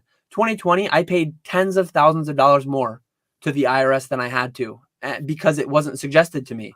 And I didn't know that it should have been. I should have been paying closer attention. As sad as that is, like you think you're paying the experts and that should be enough. It's not always going to be enough. And the only one who cares, the only one who will look out for you, oftentimes it's you. That's just a fact of life. That will treat you well if you keep that in the back of your mind just forever. After that podcast with Justin, I put my information out there if anybody wanted to contact. A lot of people don't know the difference between a sub S or LLC or sole proprietorship, whether they think and whether they should incorporate. And 99% of the people don't need to. You'd be a sole proprietor unless you're doing a large amount of money or you have an actual brick and mortar where you have a liability where someone can get hurt. You, Dan, on the other hand, you do a lot of business. It saves you a lot of money. Me, on the other hand, I just a sole proprietor. It is no benefit to me to take a K1. You take a paycheck in the form of a K1 and then distributions over the course of the year, so you don't have to worry about paying the payroll taxes. That's the benefit of that. It doesn't benefit me at all because I don't do that kind of business. And one thing a lot of people do in this space that really doesn't do anything for them. A lot of people, I don't know if it's based on what they hear from YouTubers or whatever it may be, people jump right to LLCs. Mm-hmm. And LLCs, they not legal advice, not whatever. Consult with somebody who will try to do what's right for you. But LLCs don't do much. Like I don't want to delve too deep in the topic, but the whole lawsuit that's going on right now with Rattle, and if he is an LLC, technically what he's being sued for is theoretically maybe breaking the law, maybe not. I have no idea. I'm not a lawyer, not any of these things. But LLCs, if you break the law, that doesn't do anything. The corporate veil is pierced, I believe is what they call it. If you do something breaking the law, if you do something that is fraudulent, so in certain instances, your LLC won't do anything anyways, and they can still go after you individually. And like, what liability is there even? Like, if you're a mechanic and you're dealing with people's brakes, and if something like, there are absolutely liabilities. If you're a contractor and you're going to be using power tools and you might injure yourself, you might injure someone else. There are a lot of businesses with a lot of liability. Putting cardboard into plastic, at least the way that I see it, the way that I do it, there's not much liability there. What do you guys think about that? I started following Rattle back with the whole Logan Paul thing. I used to call him Barney because I referred to him as Barney Fife. So I don't know if he knew who Barney Fife was or not, because off of Andy Griffith's show. I'm vaguely familiar with the name. Yeah, my grandpa was Barney since day one. And I like that guy. I think he's done good. But I don't know what to think of that. You have the right to sue somebody if you've received damages from something. If you're going to go ahead, and I don't know if he did or didn't, if you slander somebody and you can prove a damage in a court of law, well, there you go. I know some of the words like slander and libel, and I don't know what they actually mean. I don't know what they mean. Verbally, if you write something in a like you write a newspaper thing, and it's different too, because everybody's not held to that standard. If you're a famous person, it's more liberal. And I know Mike is in Canada, and Sean, I forget what state Sean is in. Arizona, isn't he? Arizona. So I'm not gonna pretend to begin to know anything about. I didn't watch most of the videos. I definitely watched a couple. I know Mile High Pokemon is actually video on it. Yeah, I did not yet watch Eli's videos, but I intend to watch Eli's video at some point. I'm not going to pretend like I have any input towards this, because I don't whatsoever. I don't know the content of what was said. I don't know what was said in all Rattle's videos, because I watched a couple for sure. I didn't watch them all. So I'm just going to say that I have no input whatsoever on the topic. I'm in the same position you are. I thought maybe you knew a little more than I did. Maybe you could fill What about me. you? You got any inside scoop, Nick? I Any don't have thoughts? the inside scoop. From watching Eli's video and kind of watching Rattle's video, it does not. Again, I don't know anything about this, but the stuff that Sean is claiming is just absolutely ridiculous. And I don't know, that guy is just, The problem comes into play if Sean can get an attorney that's going to take him on pro bono. He can just run Rattle dry of money just to defend himself, and whether he did anything. That's really all he's trying to do, is scare Rattle, make him lose money, because he's got all this money and he can do that. What I'm going to say is, these are the opinions of Nick and Nick alone. These are not the opinions of the PokeFlipz Podcast Incorporated. So I want to talk about another thing which you guys think about too. So again, I watch all kinds of stuff. Maybe you can educate me on why people pay crazy money for somebody to open their own cards for them on screen. Can you explain that to me? Here we go, Nick. You do that. You do that every night. I don't understand the concept. You know, I never thought I would be able to. I never thought I would be able to get into that. I never thought I had the exciting personality to open up packs for people and have it be like enjoyable for people. Because I always thought like PokeRev and Leonhardt and all like the really big pack breakers who get like super amped up over the openings and all that stuff. And that is just definitely not me. But doing the eBay lives, you really do build up like the whole community aspect, and people come into the lives and just hang out and occasionally buy cards. People are opening up packs on the live, obviously, and I think it's just like it's a form of entertainment, like these YouTube lives. Why do we have so many people in the YouTube live at 3 o'clock on a Friday afternoon? It's because people like the interaction, and it's more fun being able to tune into these live when everyone else is in here. So that way you're not only listening to the live, but you're also able to interact with the chat. In the pack breaking, people aren't only able to open up packs by themselves, but they're also able to watch other people open their packs. They're able to have other people watch them open their packs and kind of share the excitement when good cards are pulled. So I think it does. I'm starting to realize that it does make sense, because there is that whole other aspect of the community and kind of having those shared experiences with other people. I enjoy watching it. I do. There's one guy, I won't say his name, who started on Whatnot. You know who he is. He's very successful over there, and I'm happy for him. First off, I couldn't get excited and be like on 10 like you guys have to be. You got to be turned up to 10 all the time. Get excited when there's a hit, or so I watched somebody buy, I don't know if it was Scarlet and Violet or Paldea Evolves, a whole booster box. The guy opened a whole booster box for somebody. I'm thinking, wow, even you're not going to make any money on, not the person doing it, but the person getting those cards. I just don't get it. Other than maybe it's like going to a movie I enjoy watching somebody do that, but I would never spend my money to do that, ever. I just don't know who would do that.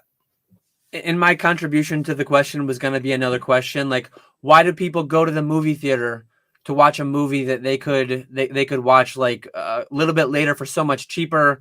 Why do people go to a bar and buy a $5 beer that they can buy for $1 at home, right? Like, some of it's community, some of it's obviously during the pandemic, a lot of it was like you actually couldn't go out and do a lot of stuff. So I think a lot of that, like, Whatnot ripping culture, a lot of that was like born during the pandemic, when it was more by necessity. And I think a lot of people just really enjoyed that. A lot of people in real life don't have that many people that they can do it with. Maybe, like, I don't know many people. If I wanted to go rip some 151, I can go to a convention and I can meet up with a bunch of friends. But other than that, like in any given day, I don't really have anyone in my normal life that I can do that with. So yeah, people spending $30 in a random Tuesday night in a Nick stream or a Chris stream or whatever, like, makes sense. It isn't unreasonable. Hopefully the people who are buying many thousands, I mean, I sell heavy WotC packs from time to time. I sell $700 base set heavies, and then they pull a PSA 8 Hitmonchan, PSA 9 Hitmonchan, whatever it may be. They're losing a lot of money. I just hope they have it. I hope it's extra fun money, house money that they made in Pokemon, whatever it may be. I mean, Nick himself, myself, I mean, we went to Vegas. We pulled good cards. We both pulled base first holos, and I pulled the Shadowless Charizard, and we still lost money. And that was us doing it for ourselves, but still like a crazy thing to do, whether you're doing it for yourself or doing it, having someone do it on your behalf. It's all a little crazy, to be honest about it. I enjoy watching people do it. I'm happy when people get hits. I just, maybe because it's just not something I would do myself. You know, I saw one of the comments, do you go to casino? Yeah, I'm a big poker player, but I have some control over poker. You know what I mean? I'm not playing the casino. I'm playing other people. I'm not a gambler in that respect. But and again, I don't open cards. Just to see someone open a pack of cards is just like, oh no, I don't open anything. Nothing. I think I'm fully caught up on starring things. I only have 14 questions starred, which isn't like a crazy amount. Chat's been going in an hour and a half. We haven't answered one question in I know, but that's not 5 minutes. I was expecting like a 50 question backlog. This isn't too bad. I probably just missed like 30 something of them. I'm tired of hearing about taxes and tuned out. Yeah. But I mean, we covered taxes, we covered MetaZoo, we covered coins. We got all the most exciting stuff out of the way.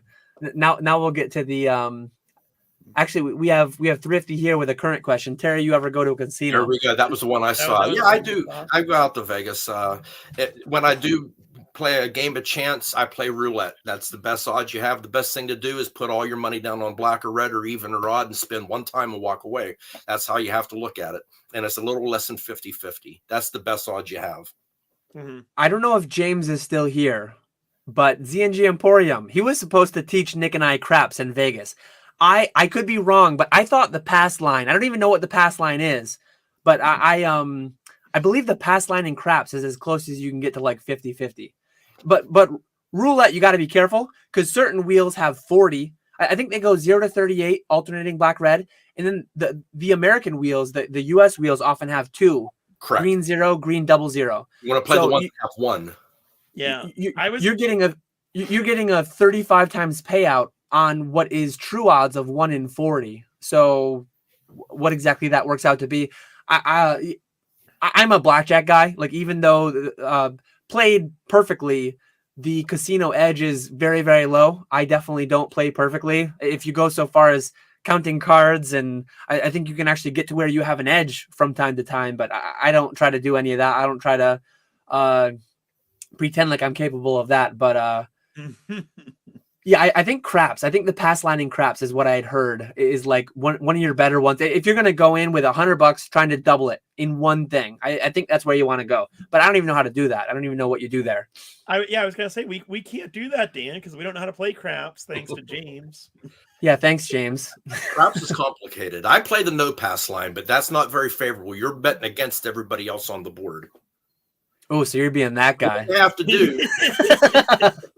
You're rooting for everyone to fail. Yeah. I think we lost Terry, but hopefully he'll pop back in soon.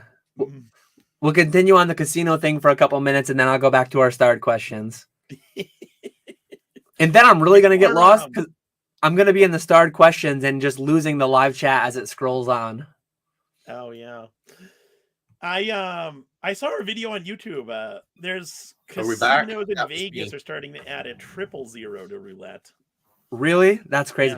Yeah. And that's one thing. A lot of casinos, instead of paying 3 to 2 for blackjack, they're starting to pay 6 to 5 to blackjack. And Nick, was it Encore? Was it called that casino? We had a hard time. The only tables that we could find that had 3 to 2 blackjack were $50 minimum bets. Remember that? Yep. All the $25 tables were 20, or the 6 to 5. 6 to 5. Terry, you're back. Tables were... We lost you there for a minute. Yeah, I'm back. No, I was talking about the pass and no pass. So most people bet the pass line because that's what everybody wins. You win. You'll hit on 7-11, and then you come out with a point. So you bet the no pass line. You got to dodge that first 2 or 11 or 12. So you're actually, it's the exact opposite. People don't like to see that, but it's just a little bit better. Sorry, my son's back. I'm in his room, and he's a reservist. He had duty today, so. You want to say hi, everybody, Matt? That's good. No. Hello. That's got to be an interesting dynamic then to be there, because generally when you're playing like blackjack, obviously poker is like player versus player. You're making money. You're directly taking other people's money, right? And the casino is just taking their rake out of every pot. But I only play a game where everybody's pretty much aligned. Like in blackjack, we're all rooting for the dealer to bust. You kind of get like almost a little bit of table camaraderie. It's an interesting dynamic. Whereas in craps, if you're betting kind of against what most people are doing, like when they're shouting yes, you're kind of annoyed. When you're shouting yes, everyone's probably giving you it's got to be an interesting dynamic. Almost like I've gone to sporting events a lot, and I've been the only Jets fan at an away. I've been the only Rangers fan at an away game or whatever. Those are always interesting. Yeah, like I said, betting the no pass line, if you can dodge that first come out and then say they hit a 9, well, the odds of them hitting a 7 is higher than hitting a 9. So the odds, if you can play a no pass, you're going to have better odds than someone trying to hit the point at a 9 or a 4 or whatever. But you have to dodge that 7-11 on the first come out roll. So that's the difference. Anyway. Yeah, I'm going to get into the questions now. Didn't expect to get into casino talk, but enjoyable. I'm definitely a gambler at heart to some extent. And I think so many things in this space, like the fundamental thing in this space is a random booster pack, right? So that fits really well. Going into coins, I used to find the random silver coins in my pocket change. We used to search them as we were rolling them up to take them to the bank. Now you've got coin stars and all that. So that's mostly gone. But, definitely a gambler at heart and grading, whether in coins, whether in cards. Like there's definitely a little bit of randomness thrown into grading. So there's a little bit of that chance of like the jackpot. I pulled up some, so even of the 14 that I starred, some of these questions are pretty meme questions, but we got Mr. Walrus, 4 to 1% variable consignments available. He's got a new name now. Did Terry Lake know he would be the Taylor Swift of the community when he was calling out Dan and PK? I'm not even sure what that means. Taylor Swift's not exactly liked right now. Is that what he means by that? No, I think you're stealing the show. There are about Pokemon, Dan. There are so many people on Sunday. There are millions of people that will be watching the Super Bowl solely because Taylor Swift is going to be there. And will she have like a special spot in the halftime show? How many times will they show her? So there are people here in PokeFlipz today for you. So that's the way that I took it, at least. Pathetic. Let me just tell you.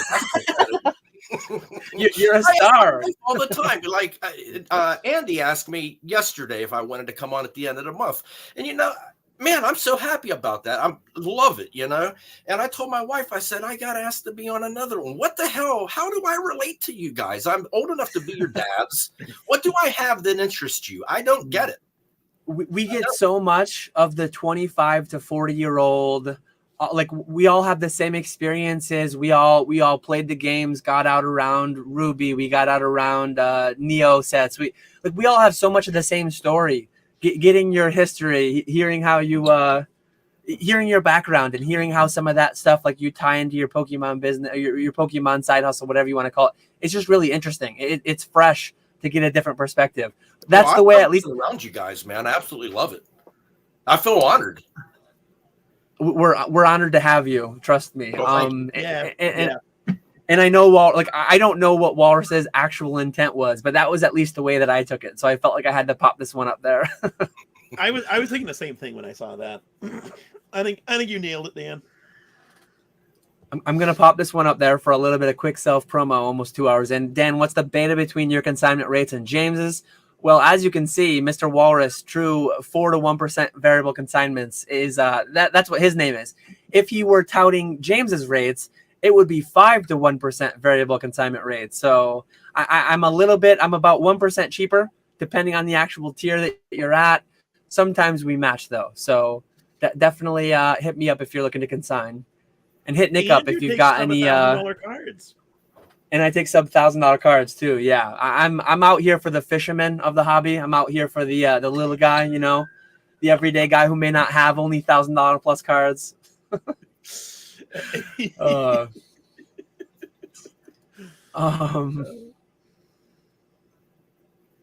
We got okay. So here's another one from Mr. Walrus. How did Terry get involved on YouTube?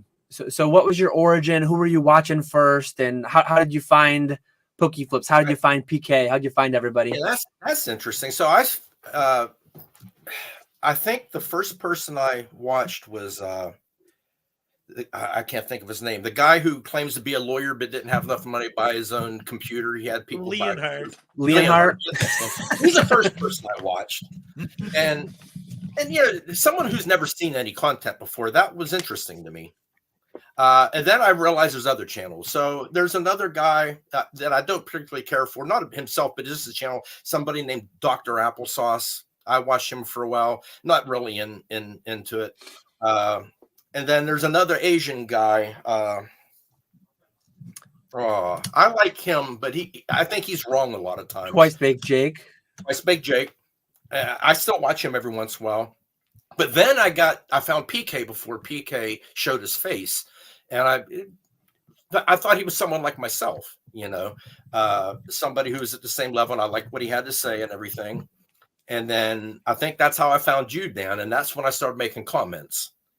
I started making comments about financial issues that you can file your own 941. You don't need, but then I realized how busy you are. And yeah, you do need an accountant.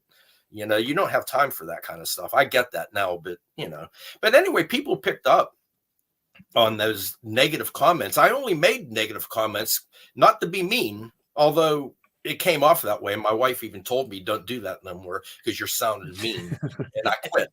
And I started, being more like, I know I made a comment about PK spending a lot of time on the computer. He should spend a lot of time with his kids. And I didn't mean that to be in a bad way. I just, seeing what happened in my life, missing so much time with my kids, I can tell you definitively, spend as much time as you can with them because you're only going to get one shot at that, and it came off negative. Next thing I know, I'm getting a message from Justin saying, hey, Terry, you want to be on? I said, for what? Well, I'm old enough to be your guy's dad. I know nothing about Pokemon.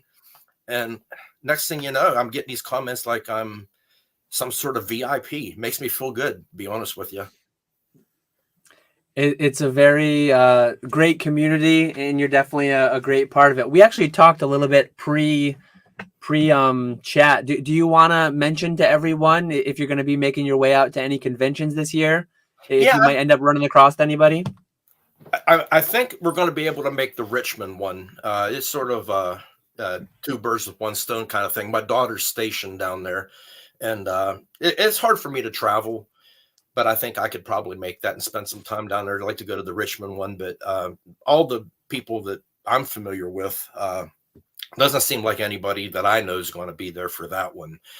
New Jersey's another possible option. I live in Pittsburgh, so it's just right across the turnpike for us, but still a good haul. But I want to meet you guys and take some pictures and get a MetaZoo promo card from you, Dan. No, seriously, I enjoy watching you guys. Yeah, I never get a chance to watch the lives because I go to bed about 8 o'clock. Seriously, I go to bed about 8 o'clock. So I never get really much of a chance to catch the lives. So, but I just feel honored that anybody would have any interest into talking to me. I just find it interesting that people find that interesting.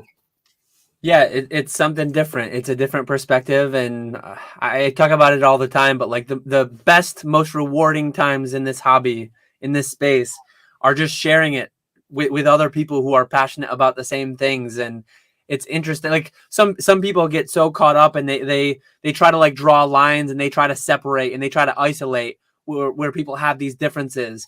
But I think that's what makes all this great, right? Like we have these different takes on things. We have these different experiences that make us individuals, that make us who we are. And I think we should learn those and understand and appreciate those. Like it's great that we all aren't just programmed. I say it that way. As a robot, we're not all programmed to be exactly alike, right? Like that's what makes everything great. And you have to admit, though, there are sort of aligned sides in this community, though, and I try to surf both sides of that. Some people get along, some people don't. I mean, you're all in the same business. You can learn from anybody. You can learn from the newest person into the business. You can learn from everybody. That's something I've learned in life. You can learn from anyone. Oh yeah, 100%. And some people, other people's things. A lot of the cabal thing. I watch a show.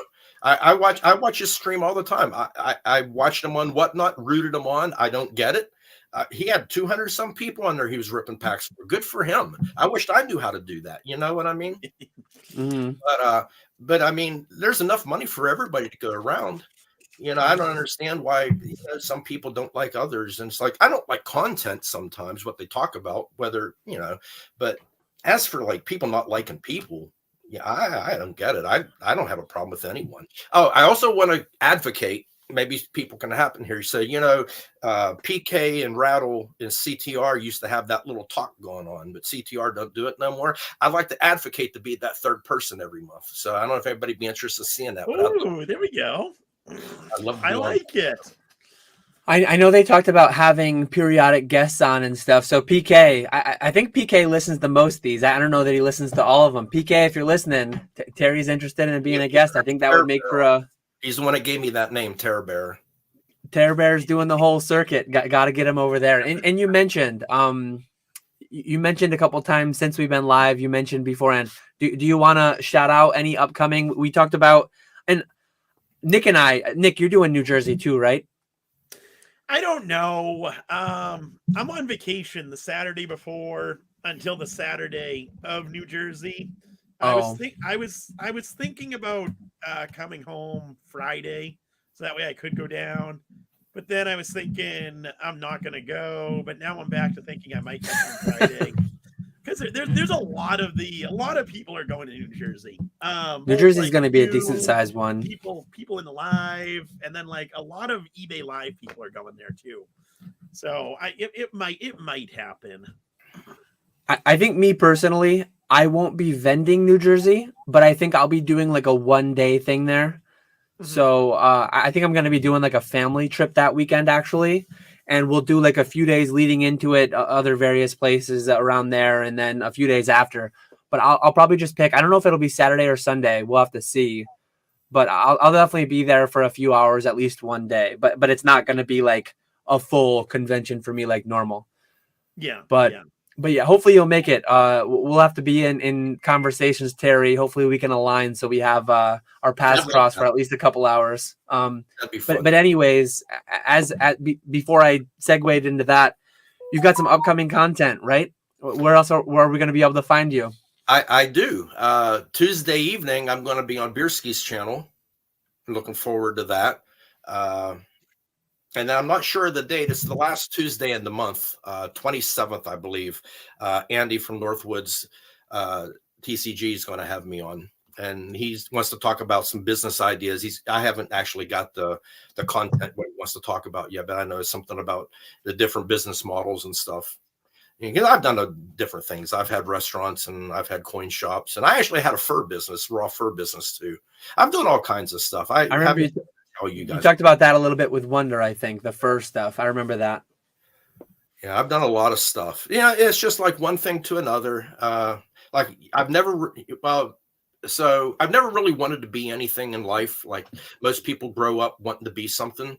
Well, my dad got sick when I was growing up, and I ended up having to work as a kid, adolescent, to help feed my family and everything, and basically ran away from home. So I never had the opportunity to prepare for SATs and go to college and want to be something. Although I did go to college, I didn't graduate, but I put college alongside my Marine Corps career and never give it 100%. But I never wanted to be anything in life. Some people want to be, well, you want to be a chemical engineer. Nick wanted to work on a boat. I mean, I never wanted to be I still don't. I educate myself every day by watching, videos on supernova or videos on UFOs. I'm huge into UFOs. I had a UFO encounter about 4 years ago here at my house. That stuff's so interesting to me. So like the whole MetaZoo thing, I'm thinking about MetaZoo. How many cryptids can there be? Mothman, 5 or 6 of them. But I never thought about you can continue to create them, But yeah, I'm interested in all kinds of stuff. And when come on here and Pokemon cards, I know very little about them, but I'm learning every day. What I've learned for me is to find the cool promos that are coming out, find a way to acquire them cheaply. And normally that's early, and sell them for not quite retail, just under retail. And I'll give you an example. So when I knew that those Unigabas were coming out, I had a contact over in Japan, and I was able to get 200 of them for $10 a piece early. I had them gone before anybody had them, before anybody was advertised for sale. I was already sold out. I was selling 200 a set, which is, I don't know what they sell for a set now, but that's what I was selling them for. And I'm in and out. I'm not a big timer. I'm a small timer. A couple thousand here, a couple thousand there. I'm not looking to run a big business. Something to spend the time. Uh-oh. Lost him for a second. Oh, you're back. There we go. Was I gone? You left for a second. You were okay. saying something to spend the time, and then you cut. Yeah, I just, spend the time, learn from it, educate yourself, meet some people. We can all learn from each other. I know you did real well with those Unigabas. You sent some off to Beckett and got some black labels. You had it done real well with those. Yeah, I still have some stragglers. I don't have many left, and I don't have a submission out to Beckett. I probably should have one, but I still have some stragglers in my eBay vault that are selling for mostly 200 a pop, some 2 1/4. The Umbreons 400 something, but they did well for me too. Okay, can I interrupt you for a second? I see a message there I want to answer. It's from Josh from Old Card Shop asking about the UFO story. I just popped it up. First off, let me preface this. It actually sort of have two. One's not a UFO story, but it sort of is. So I was a radar technician for a Hawk missile unit. Hawk missiles was replaced by Patriot missiles. We shoot down jets from about 70 miles out. So you don't really see the jets, you shoot them down. So anyway, we were on a classified operation up at Nellis Air Force Base. That's where Area 51 is, at Nellis in Nevada. And if you ever been out west in the desert, like the sky is so blue. It's just like the bluest sky you've ever seen. And I was walking down a little gully, and I was looking up ahead, and it looked like there was a flock of geese coming. If you ever see a flock of geese, they're black, they fly on a V, and it's coming further. It's taken forever to get here. And I'm thinking, wow, we're in the desert. Where is there geese out? Where's there water that these geese are going to go to, And as it came closer and closer and closer, it was a B-2 stealth bomber that flew overhead. And this was 1987. We didn't have stealth bombers back in 1987, but we did. We ran ops against them, and they are completely invisible to radar. It was amazing. They came right in. No idea that they were there. They are so cool looking. If you ever had the opportunity to see one, that's the one that's a black triangle. Looks like a man would fly it. But anyway, my UFO story. So my house sits east-west, and I live in a valley, and there's the hill on the other side that faces west. I'm laying there. It's dusk. So you can just see, like, it's getting dark outside, but you can see the orange sun starting to set. And I see these 3 bright white lights, look like spotlights coming. And we have helicopters that have spotlights all the time up here, but it's only one spotlight. I'm thinking it's sort of weird. Why is there three helicopters? I don't know. But I wake my wife up, and I said, Tiffany, look at that. She says, it's an airplane. Go to bed. And it's like, no, that's not. Something's weird. I want to see what that is. It's going to fly right over my house. So I hobble downstairs, and I go out on my deck, and I look up, and it's a classic black triangle, like everybody talks about. It had 3 white lights in all 3 corners. The difference was the ones you see, like other people talk about, the lights shine down. These were shining forward. All 3 lights were shining forward because you could see the ray like 5 or 6 feet ahead from like a flashlight in the dark. You can see the ray from the side, and it had a red pulsating light in the middle.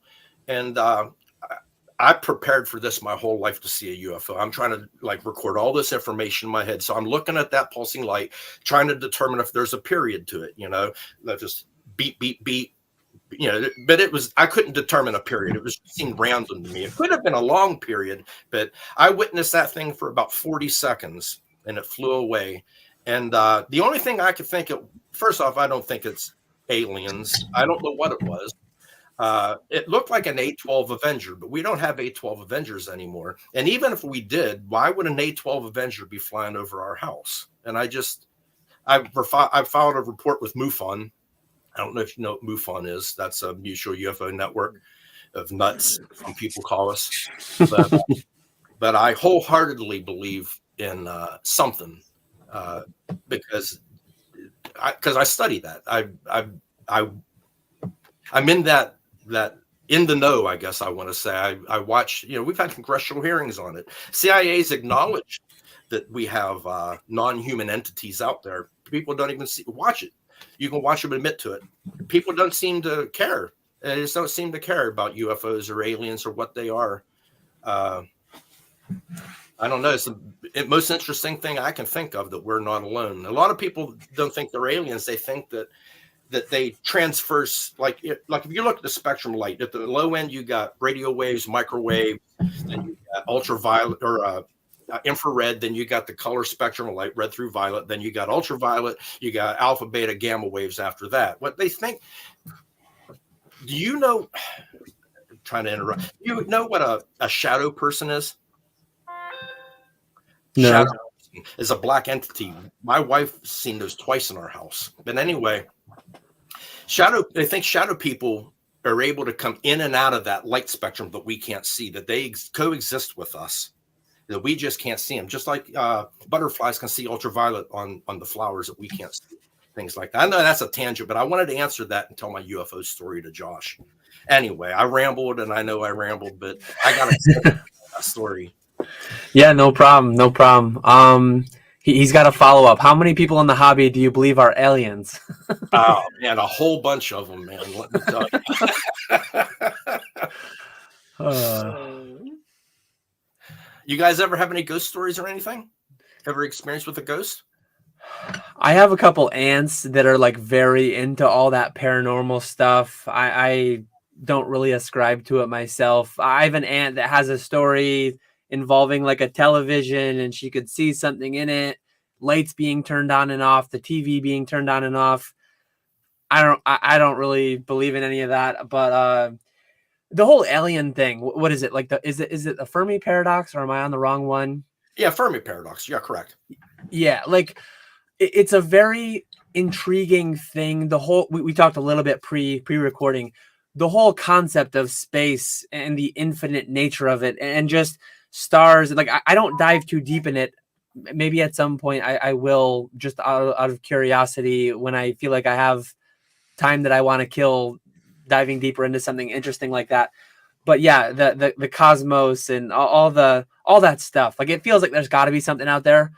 But if there was, why or how would they have not yet made contact? And there's some funny South Park episodes about the whole thing that people may or may not have seen. It comes from a true story. I don't know if you know that. Hartman gets an anal probe. That comes from a guy by the name of Wesley Strieber. Wesley Strieber wrote a book called Communion. You may have read that or maybe saw the movie. It's about a guy who had been abducted. If you're going to talk about that, there's a lot of talk back in 1955. Dwight D. Eisenhower signed a treaty with aliens to allow abductions.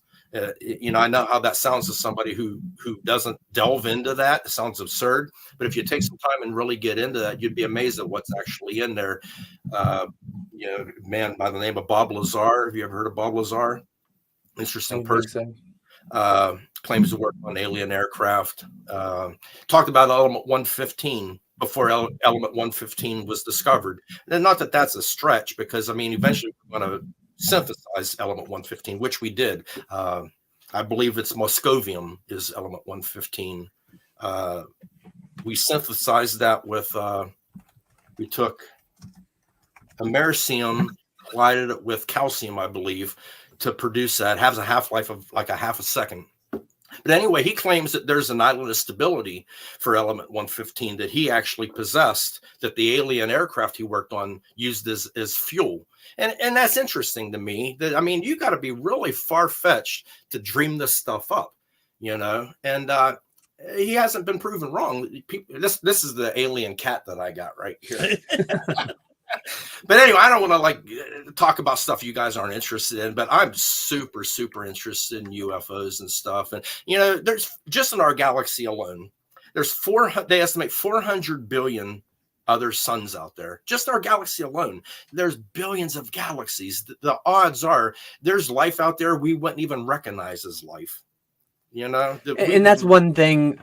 One thing that's really interesting to think about, like, I think they call them extremophiles. Like, there are certain bacteria, there are certain organisms that live near vents in the ocean, like volcanic vents in the ocean. Like, obviously humans cannot live in that extreme temperature. Humans cannot live in that oxygen deprivation. So when people look, and obviously we have telescopes, we have the ability to see very up close and personal all the planets. I think we have 8 now. When I was growing up, we had 9 planets, but I think we have 8 now. We lost one. We're pretty confident in our solar system that there's nothing going on the moon or on any of Jupiter's moons or on Mars, whatever it may be. But people say like, oh, they can't support life. Well, they can't support earthen life. Like, they can't support life as we know it on this planet.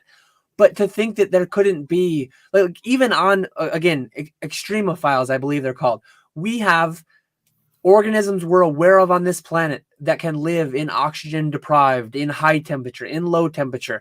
Why can't there be some organism that just breathes anything? Like, why can't there be some entirely different processes? And yeah, the whole light spectrums and types of electromagnetic waves that we can't that we can't decode, that we can't understand. And I think that episode of South Park that you talked about was one of the, like, season 1. It was the first episode.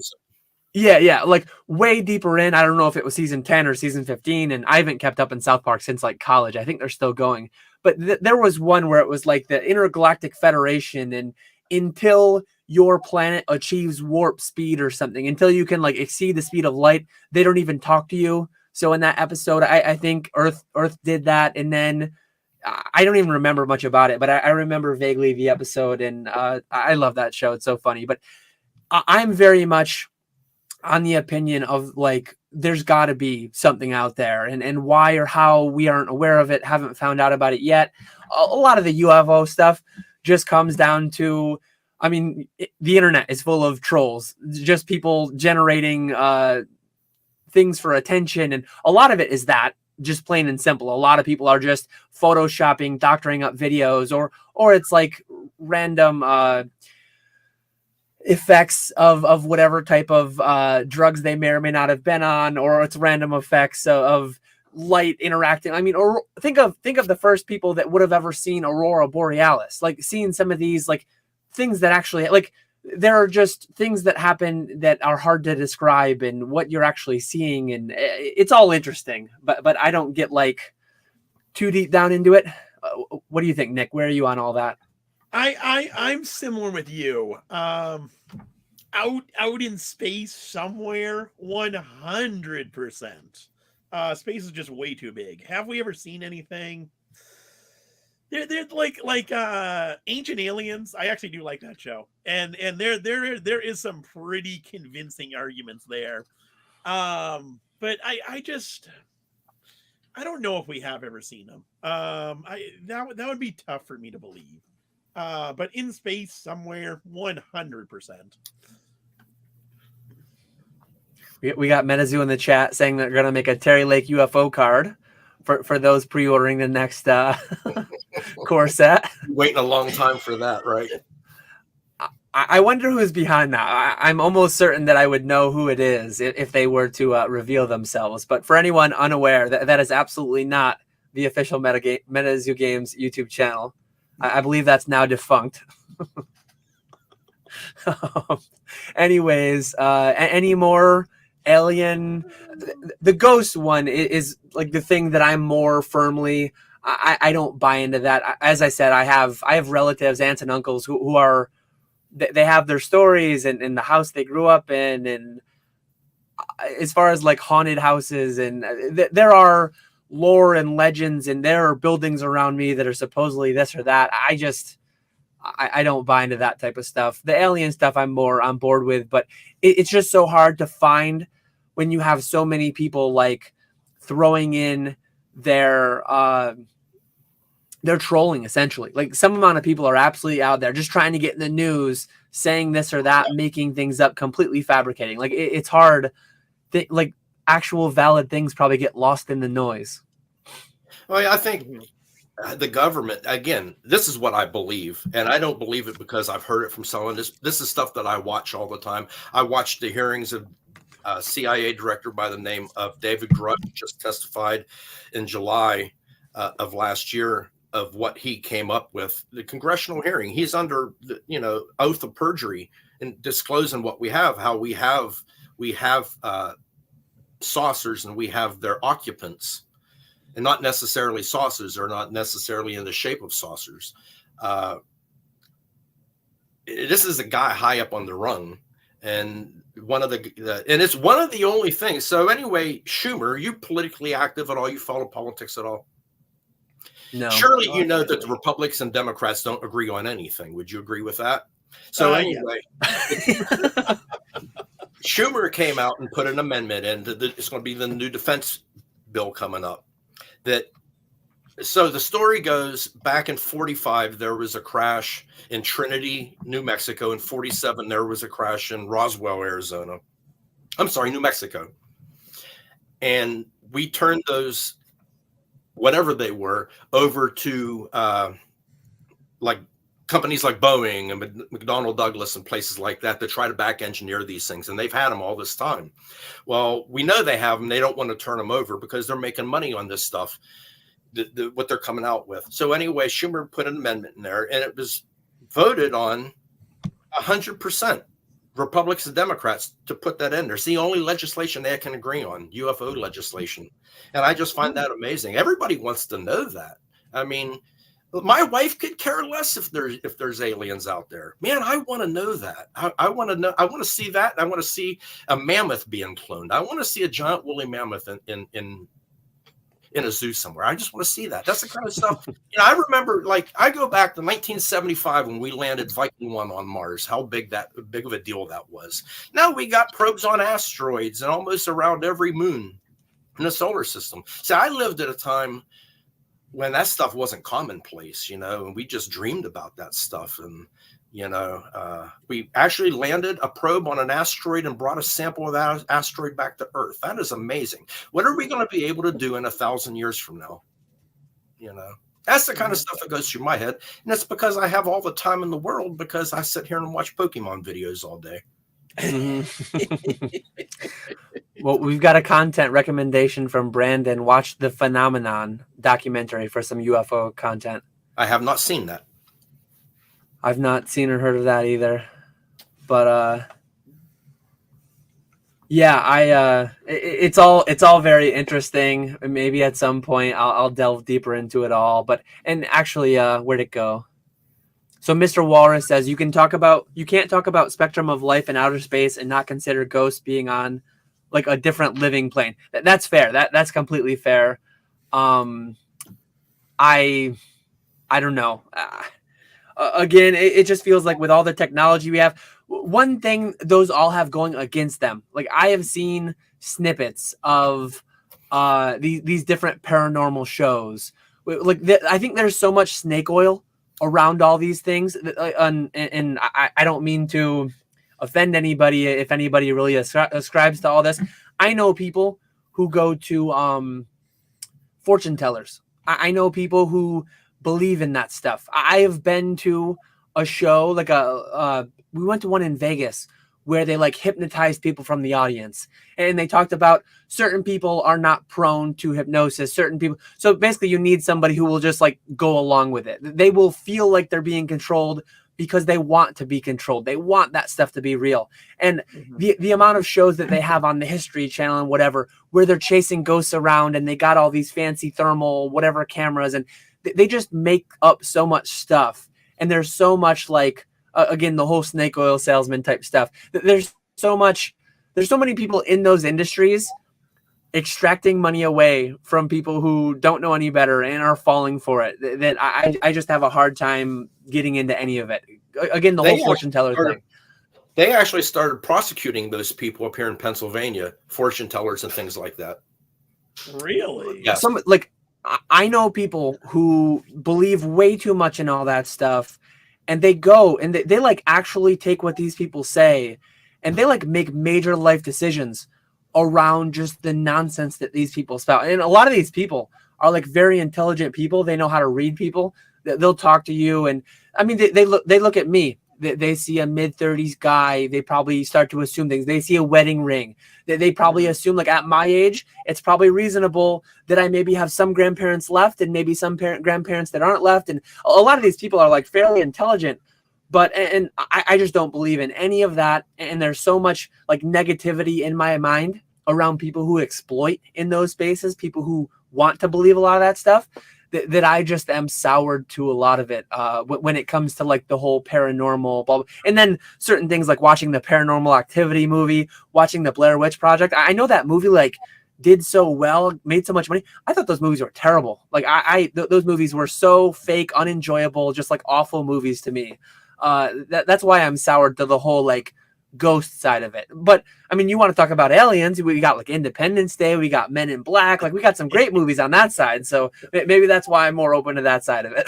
Well, if you ever get any time, again, now let me just preface this by who this gentleman was. He was an instructor, Top Gun pilot school, so he was an 06. His name is Commander Fravor. Okay, he testified to Congress, and you can view the video. It's called the Tic Tac video. He recorded that video, and he testified to Congress about what that was. He says those things would travel from 80,000 feet. Now, you know how high 80,000 feet is. That's space. Planes can't fly at 80,000 feet. These things would drop from 80,000 feet, and you can watch the video of it. And this is a military video, to right above water level and take off. They asked him, do we have that technology? He says no. And he says, is anybody else? And he says no. He says, well, what is it? He says, I don't know, but I know we don't have it. And if we did, I'd like to fly it. Now, take that guy's credibility. That's a guy testifying an 06, which is the next step up to general, or in the Navy, it's an admiral, testifying that this is happening. And it wasn't a secret. You know, and this all happened off the Sea of Cortez out by San Diego. But anyway, I don't want to talk any more about that because no one probably cares about it. But I do have a question for both of you. If you found out that we weren't alone, would you change your life at all? No. I expected that. That's the biggest thing with me. Like, one thing I'll constantly say, and I think this is good in Pokemon and it's good in life in general. I worry about two things. I worry about things. It needs to check both boxes for me to worry about it, for me to put any life energy towards it. One, does it affect me? Two, can I control it? Like me getting cancer, that would affect me, certainly. That would affect me and my loved ones. My loved ones getting cancer, my loved ones passing too young. Those things would affect me. Can I control them?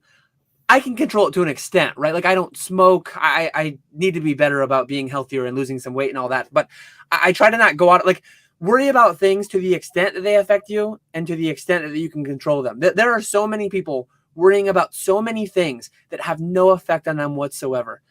Like, I just know so many people that, and I don't want to get political, but so many people are so far on either side of the politics. And they think that someone living in a White House 1,000 miles away has so much like effect on their day-to-day life. And it's like, they hardly affect you whatsoever day to day. Like broadly, certain policy, absolutely. Like, I'm not saying don't vote. I'm not saying like don't have opinions and all that.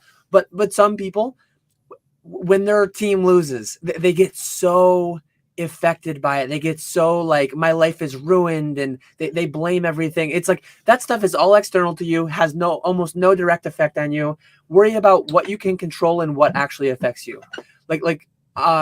It's crazy. It's crazy how wrapped up in some stuff people get, like the whole MetaZoo thing. It affects me decently whether they come back or not. I have several $1,000s, maybe 5 figures worth of product, and that stuff, if someone buys them, is Bandai gonna buy them? Is this that? I don't know. It affects me, but it doesn't check the box of me having any control. So I'm not that worried about it. I'm navigating with the information that I have today. If tomorrow I get news that Bandai bought it, Pokemon bought it, McDonald's bought it, I don't know, but I will reevaluate if or when I get new information. I try to just deal with things that check those 2 boxes. And like my wife, huge worrier, constantly, like, again, our children's safety.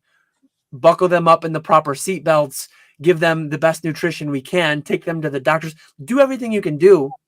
And then the rest of it, like, that's all you can do, right? At some point, you can't just constantly worry about everything all the time. Things outside your control, what I mean. Yeah, I agree with you on that one. Some of those comments are really funny. Yeah, let me.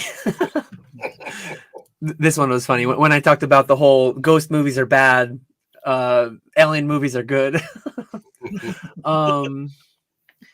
You can't control it. So yeah, the whole alien thing. It's like, if they're real, if they're out there.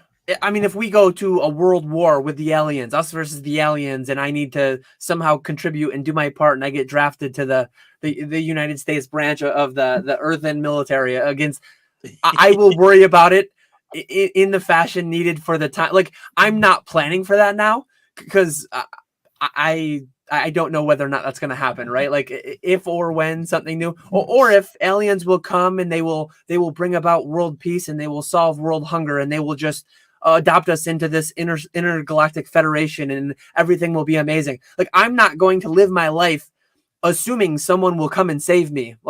And I'm not going to live my life in fear that someone will come and destroy me, right? Like, it's just, I'm going to go about with where I have information and act on the information that I know to be true in front of me. Yeah.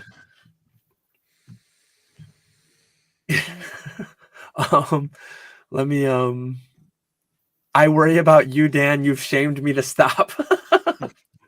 F you now. Oh, man. That's funny. Dan just described stoicism. Okay, anyways, we've got some more starred questions we need to make our way through. Here we go. We got Ponga. I recently pulled out all my money in my 401k and IRA to put into Pokemon. Good idea, question mark. Fantastic. Smart idea. Yeah. Take out loans, Ponga, too. No sarcasm there. Hey, max out your credit cards.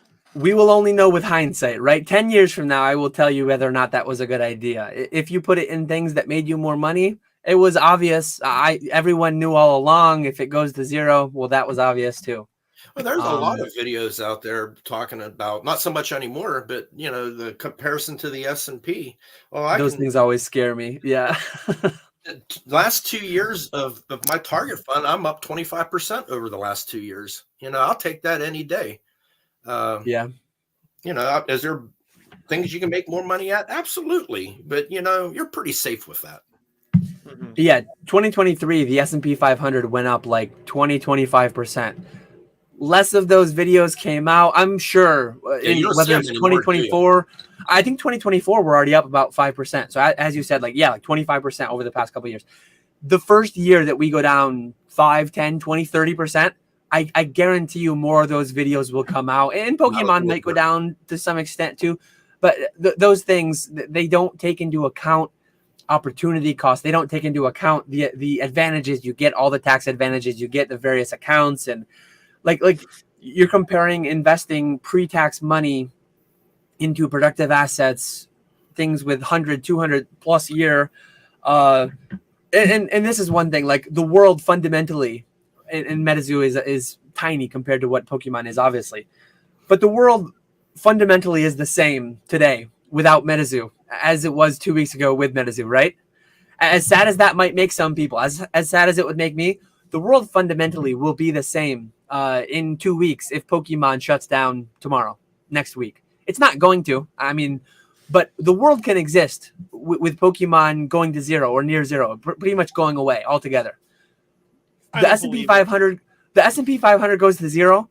The world as we know it has fundamentally changed. I mean, the companies that comprise that, you're paying those. You're putting money into the S&P 500 every day. You are increasing every time you go out and you buy something. Every time you drive, like anytime you interact with your surroundings, you are touching or buying or consuming something from one of those companies.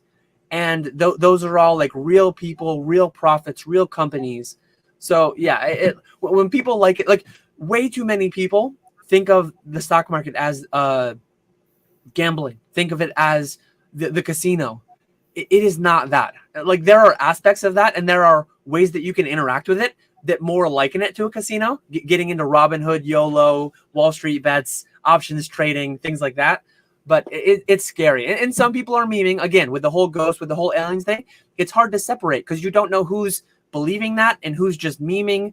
That's the issue with the internet. Like you can never really separate out what's actually what and who thinks what. I don't know. Well, I always put an opposition post on there when they would try to think that Pokemon's a better investment than the S&P. It's like, first off, it's apples and oranges. You're buying companies. You're buying a real tangible asset, not a piece of paper. There's no intrinsic value to a piece of cardboard other than to burn it for heat. Other than silver and gold, there's intrinsic value to silver and gold. That's monetary. I mean, that's money. Gold is money. Pokemon cards is nothing but cardboard. When it comes down to it, cardboard and ink, that someone affixes a value to, someone values it at a certain dollar amount. You're buying companies when you're buying stock.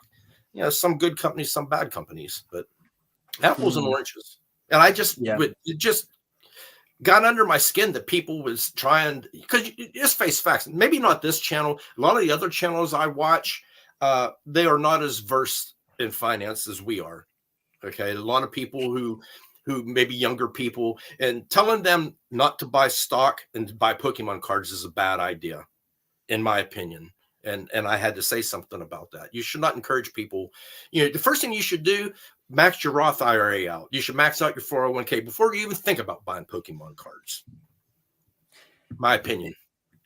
That is one thing I'm gonna make a video on at some point. You need to know who you're watching and where their incentives lie. Like I remember my first content on YouTube was on Radar's channel. And then my second content was on Pokenomics channel. And then I made my own channel with Nick, started this podcast, episode 1, about 3 years ago now, coming up on 3 years, Nick. When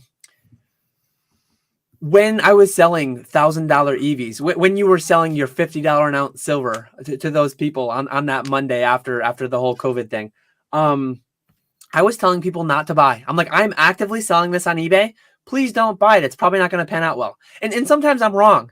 Like when Evolutions, it's cropped out right now. You can't see it. When Evolutions was like 400, 500, 600, I was probably telling people like, I would be careful. I probably wouldn't buy that. I don't tell people, like, I don't go so as far to say like, don't buy it, but I don't tell people to buy it either. There are a lot of channels out there, be it in crypto, be it in Pokemon, be it in whatever. Like they're making money selling you what they're telling you to buy. Like if you go to the car dealership, they're going to try to sell you a car. Like you just need to know how the people make money. Like when people tell you to make money investing in Pokemon and they're not investing in Pokemon, most of their money's in traditional investments. They're flipping Pokemon to the investors that they're telling to invest in it. They're not investing in it. You need to be careful in that. And again, that's not just Pokemon. That's crypto. That's all different kinds of things. Going back to what I said earlier about how it kind of sucks that you need to not only hire a CPA, you need to look over their shoulder. You need to make sure you got a good one. People are trying to separate you from your money constantly. That will be one constant throughout your life. You need to watch out for yourself. And there are a lot of channels out there that their incentives are at direct opposites to you.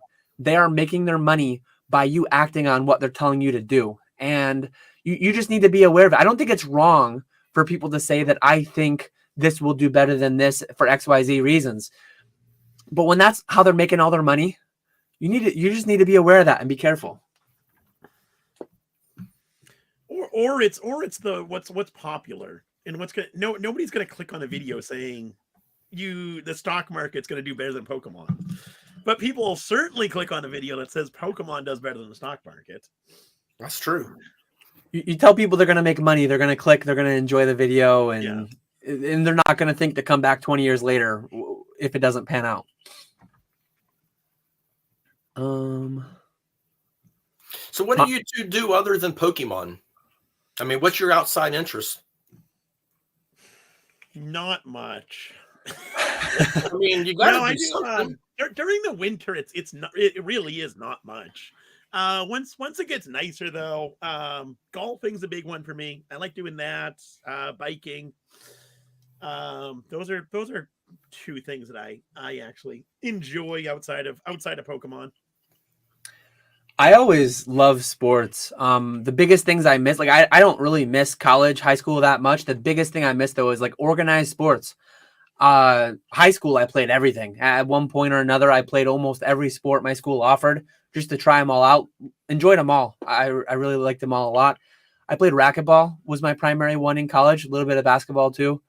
So I really love sports. It's just tough. It's tough with kids and all my friends and family members that I used to play with. Like even after college, my wife and I did an adult kickball league with a bunch of my coworkers, and we used to do pickup games.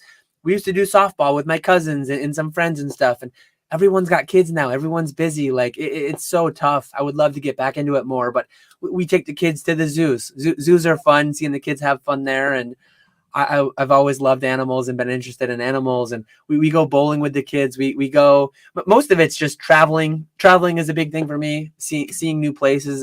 Food is too much of a hobby, of a passion for me. I need to temper it so that I can stay healthier than I currently am. But sports, traveling, food, definitely some of my big passions. But all centered around like family for sure. Who do you like on the Super Bowl? I'm a Swiftie. Even before Taylor Swift. Even before Taylor Swift started dating Travis Kelce, I've been a big Travis Kelce fan. I am a Jets fan. I've never liked Tom Brady. I've never liked the Patriots. And given that the Jets season would always end so early, like their hopes would be over, their hopes would be dashed quite early. I've been rooting for the Chiefs for a while now. And as crazy as it sounds, I just want the Chiefs to win the next 7 Super Bowls so that Tom Brady's no longer the GOAT. I want Mahomes. Watch your mouth. I want Mahomes to have a ring on every finger. Just get 10 of them. Win this year, win the next 7, have 10 of them, and then Brady won't be the GOAT anymore, and that would be perfect. I love Tom Brady. I love it. The guy's incredible. The guy put up numbers that no one's ever going to do. Yep. Mahomes is going to do it. He's going to get 10 of them. I like Mahomes. In fact, I tell you who I don't like. I've always disliked Kelce. He's a punk. The dude's a straight up punk. Okay, people talk about how great he is, and he's fantastic, but they don't talk about, because I'm from Pittsburgh, I hate the Steelers. I hate the Steelers more than you can possibly like a team. That's how bad I hate the Steelers. But they had an AFC championship game here, and Pittsburgh won that game, didn't score a touchdown. They kicked 5 field goals. Patriots scored a touchdown. They went for a 2-point conversion. Kelce dropped the pass in the end zone. Pittsburgh won the game, went on to win the Super Bowl. So that's why I dislike Kelce. He's a punk, though. Dude's a punk. In my opinion. Yeah. I've always liked him, but not that. I mean, as much as you can like an athlete that you don't actually know. And I've watched a couple, actually. He has a podcast with his brother. I've watched a couple of those. I'm not one who gets like some people are. I would say I'm fairly into sports. Like I'm definitely, I wouldn't call myself a fanatic. I'm a big fan of sports, but not a fanatic. I can't name every person top to bottom, the whole roster for all my favorite teams, but I can name quite a few of them. But yeah, some people just get so much more into it. And I've liked Kelce. I've liked Mahomes. They've been fun to watch. Most of the teams I dislike, Cowboys, Patriots. I don't like the Steelers either. It's just I wanted to pick some other team to root for, and Kansas City was kind of like my second one that I picked. They got a future. They have a past here in the last 6 years. They got a future in the next 6 years if they can keep that team together. I mean, there's so much talent there.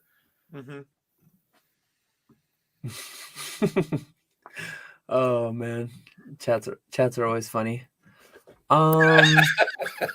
So we got one. I gotta put Terry walking away today with a few lawsuits from NFL. And yeah. Travis Kelce about to slap a lawsuit on him. So Fat Belly Collects, I haven't been ignoring you. I've seen you ask this one 3 times. I have your original ask back at 2:39 p.m. Appreciate your patience. Question: if the stock market, crypto, and gold are at an all-time high and silver is like half of its all-time high, how is silver not a good investment? So I'll answer your question with a question. Stock market, crypto, and gold are at an all-time high. Silver's at half its all-time high. MetaZoo, on the other hand, is only at 10% of its all-time high. Oh, God. So based on your logic, how is MetaZoo not a good investment? That is how I will answer your question. That does not correlate. MetaZoo is not like silver at all. But I'm trying to demonstrate the danger of just saying, like, one dangerous thing with the stock market, like the stock, I don't remember what the exact metric is, but the stock market spends 90% of its time within 20% or something of all-time highs. Both those numbers were just made up on the spot. But as the economy grows, as the world's GDP grows, as the GDP of like the US and S&P 500 companies, as all that grows, so has the stock market with it. People say, like, how will that? Well, it's unsustainable. It's an exponential function. How will that go? Innovation. We had obviously the Industrial Revolution. We had the informational computer revolution, whatever it may be. The next one might be AI. How can we sustain that? It probably can't be sustained forever. And obviously every empire falls eventually. I mean, the US dollar has had a long run as the reserve currency of the world, but you just need to be really careful saying, like, this is at some percentage. I know some people who used to trade heavily on the gold silver ratio. I don't know if you're familiar with the term at all, but like one ounce of gold over 1 ounce of silver. So sometimes it's as high as 100. So say gold's 2,000 and silver's 20, which is approximately where we are. Not exactly, but it's close. So if gold was 2,000 and silver was 20, the gold silver ratio would be 100. If gold was 3,500 and gold was 100, if gold was 3,500 and silver was 100, the gold silver ratio would be 35. So I know people who used to, when the gold silver ratio was high, they used to buy more silver. And then when the gold silver ratio was low, they used to buy more gold, and they used to trade between the two. And I think people make good arbitrage out of that. But just because it's historically done this doesn't mean it has to continue in that same way. Like past results are not indicative or guarantee of future results. So you just need to be really careful with that kind of stuff. Going back to the whole conversation, like silver is just, it does have intrinsic value. It does have actual industrial applications, but it's still something people need to buy for more down the line, right? It's still risk adjusted. I have a hard time finding anything better than the S&P 500. That's just where I'm always going to be. You're what right. Do you guys think? The gold silver ratio. That's actually absolutely, if you're going to play it, that's exactly how you should play it. A lot of people don't know about it, though. They don't, it's something that's really so simple to figure out that, hey, you know what? Gold's on sale right now. No, silver's on sale today. And it just fluctuates. But again, you're buying a precious metal. Silver's always going to be the poor man's gold. Back in my day, when photography existed, photography was a big part of the silver market. With recycling silver, because silver is used in photography. Now that everything's digital, it's been taken. The place has been taken by solar panels, and how many solar panels are we going to make?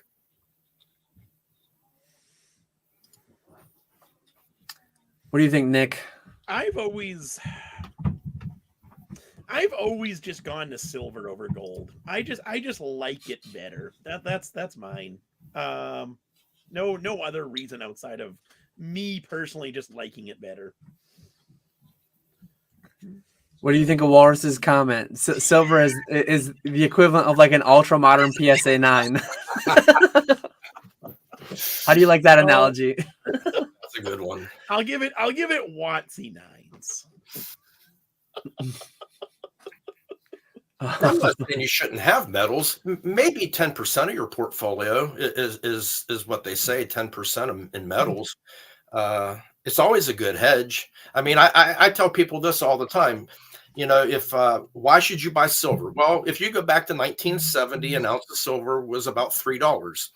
If you would have bought an ounce of silver then and took 3 $1 bills and put under your pillow today, back then, you pull them out today, you got $3. But if you pull that 1 ounce of silver you bought, now it's adjusted for inflation for $25. So that's why it keep pace. But you're not gonna. That's not an investment. It's a hedge. You know, you put all your money into that. I have people. Well, I'm thinking about cashing out my IRA, buying silver. You ain't going to do it here. I won't sell it to you. I'm not going to. I'm not going to do that. That's bad news. Yeah, I used to be, and I was there for the 2011 bubble where silver ran to $50 an ounce. I got pretty deep down some. I don't know why I was always a forum guy. Like when I first got into Pokemon, it was E4. I was on the Kitco forums years ago, and I remember reading and hearing so many people talk about how silver was being held down and all the almost like the GameStop, like the shorts that are being put on it and it's being manipulated down. And I read so much of that. So many people so passionately believe that silver's just bound to go like $1,000 an ounce, and they're gonna make their whole livelihood off it. And it's just like, it's kind of scary how many people have just that and nothing else. Like they're putting all their eggs in that one basket, and maybe it's gonna happen, and maybe it'll pan out. But you see the Elon Musks, and you see the Zuckerbergs, and you see the people who put all their eggs in one basket, and that basket like makes them billionaires. You see all those people. Survivorship bias. Be careful of that, because for every Zuckerberg, for every Musk, for every person who put all their eggs in one basket and became a billionaire, there are a lot, millions and millions and hundreds of millions that put all their eggs in one basket and were destitute in their retirement. Their money out. They lived to outlive their money. And I mean, look at all the metrics of poverty in the elderly and all that stuff. And I don't want to live that life. I consider myself a right-wing conservative, but some of the people that would come down are right-wing nuts. Yeah, I'm buying this silver because when the world goes to hell. Well, if you really think that that's what's going to happen and the economy is going to collapse, you should be buying food and water right now. Because, you know, you can live about 30 days without food. You can live about 3 days without water. You can't eat silver and you can't drink it. Well, I take that back. You can drink colloidal silver. People drink that for health benefits, but I don't know why. But, I know there was that story. There's that one guy who like turned blue, basically, right? From drinking so much colloidal silver. Yeah. But some real nuts would come in. I had a flat earther come in. Literally thought the earth was flat. There's a lot. My dad had a lot, actually, not a lot, but there were a few people who came in the shop. Crazy. You see those strangest people. My best story about that is I worked on a ship with a flat earther, and we literally went from the West Coast all the way around the world to the East Coast, and he was convinced the Earth was flat. Oh my God! You went in a big circle. Luckily, you avoided the edge and didn't fall off into the alien void. Yes. Some people just they thrive and they flourish being a troll. And like that person, I don't know that person, you know that person. That might have been their thing. That was just their personality. Like they knew the earth was round and they just wanted to be the flat earth guy, to be that guy. Like some people are just trolling and you can never tell. But some people, the whole moon landing hoax, and it's sad really how much information, like how much power we have in our hands, the ability. And some people just shun all of that and believe these crazy things. Not to get too deep down that track, because that can go dark places. You hold the history of the world. You have answered everything you want in the palm of your hand. You know, there's a movement here locally in Beaver County to take phones away from kids. And it's just like, I don't think that's a good idea. I mean, for social reasons, I get that, but like back in the day, we used chemical. You had to memorize all the elements on the periodic table. But why memorize them now? You can just look it up. You don't have to fill your brain with that. There's a lot of things we don't have to fill our brain with now. Okay, so I'm going to paint this room. I need to calculate the area. I don't need to memorize that anymore. I can just pull it up. We live in a world, and think about this. So they have this aspect of it. So a huge solar flare comes and takes out our power grid, like the Carrington effect did in the 1860s, or the Charlemagne event in 750 AD. It takes away all of this. How are people going to function? First off, people don't use money anymore. Very few people use money. So all your money's tied up electronically on a card. Think about the devastation that would happen. Like where we live, if we get a snowstorm of 10 inches, that's a lot of snow. People rush out, they get toilet paper, they get eggs, they get milk. It's a big deal. It's going to be gone in a day. What about if we lose the major power grids and they're going to be down for months? Imagine what that would be like. That'd be awful. Crazy. Yeah, and that's I lost power. It was like a month ago for like 3 hours, and I was bored out of my mind. Or you're working on your internet. You don't have the internet. They was working on my internet last week, and I was trying to do some business, and it was intermittent. And it's just like, the things we rely on now to live. Kids not being able to calculate sales tax if you pay cash, stuff like that, stuff that we grew up, your times tables. I mean, they don't even teach kids how to write anymore, cursive, at least in our schools. It's amazing. Yeah. And on the whole, like I'm nowhere near a doomsday prepper by any means, but one thing, part of it is like, I don't like going grocery shopping that much. So when I go grocery shopping, we go like once a week for like, I don't know what the deal is with milk, but I got some shade thrown at me from the Cardboard Hands podcast over me drinking milk with dinner, whatever that is. But anyways, we go once a week roughly for like milk and veggies and fruits and bread and things like that. The things that go bad very quickly. But I have a well-stocked pantry. I have a well-stocked fridge, freezer, chest freezer.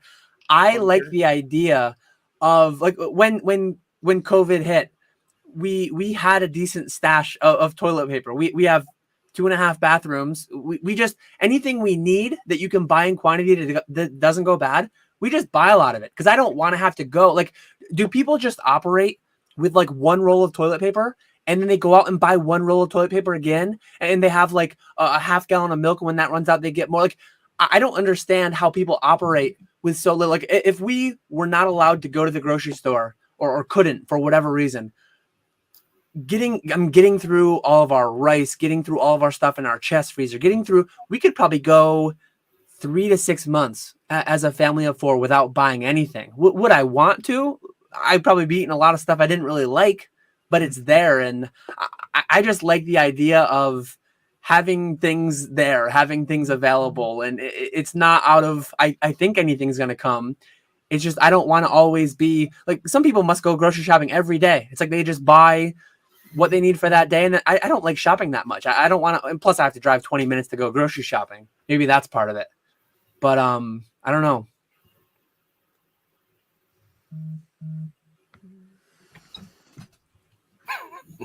Interesting. Your average player made a comment there. What bleaking milk are you drinking that can stay in your fridge for 6 months? Here's a little fun fact. Back before they had refrigerators, they used to put silver coins in milk to keep it from growing microbes, because I've heard that too. Microbial. I don't know if you knew that. I did not know that. And see what I said though, I could probably go 6 months. We go shopping every week, approximately 1 to 2 weeks. We go for fruits, for milk, for veggies, for things that spoil quickly. After a week or 2 weeks, I would be out of milk. After a couple of weeks, I'd be out of fruit. After a few more weeks, then we have canned fruit. We have frozen fruit, veggies, whatever, for like, well, frozen fruit for smoothies, frozen veggies for sides, whatever, canned veggies. So 6 months in, I would exhaust my last bit of food. I would not have everything for all 6 months is what I'm saying. Like I would run out of things as I went. I would go through the perishables first. And yeah, I don't know why your average player thought I would have fully stocked everything that a supermarket has for all of the 6 months. But I'm just saying, like, if we weren't allowed to buy anything, we could probably sustain for 6 months off what we have. We just have a lot of food. I don't know. We have a big pantry. We live in the woods. We have a decent sized house. We're capable of we just buy stuff in bulk, and we've always got a good selection.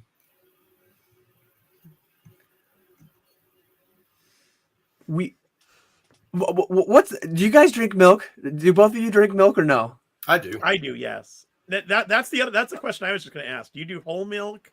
Whole milk. 1%, 2%? Because 2% is the correct answer. I do 1% now. I always drank. I mean, I drank raw milk some growing up because so many farms around me and stuff. But it always used to be whole milk. Then with the kids, I don't know. We do 1% now for whatever reason. I usually do chocolate milk. Sometimes I do chocolate milk. Sometimes I do milk. But I forget what that thing is called. Where like once you hear something once, it comes up like all the time. You start noticing it more and more. There's some like effect. I don't know. Let me see if I can find it. Bader-Meinhof phenomenon. I didn't know. So the Bader-Meinhof phenomenon. Basically, once you're introduced to something, you start seeing it everywhere. Like it's probably always been around to some extent, but I semi-recently was kind of like picked on for drinking milk, probably a few months ago by like Retro and Old Card Shop. Somehow it came up at a Collecticon or whatever it may be, came up in Discord, wherever. Since that happened, I've heard and I've seen, like whether on Reddit, whether in my personal life, like some people are just so opposed to milk. They like shame people for drinking milk. It's like that is so weird. I never knew it was a thing, and now I've been seeing it more and more lately. It's super weird though. I don't understand it whatsoever. But apparently it's a thing. Good. I don't know. No. I don't have milk every night, but I would say a good maybe like 3-4 nights a week for dinner.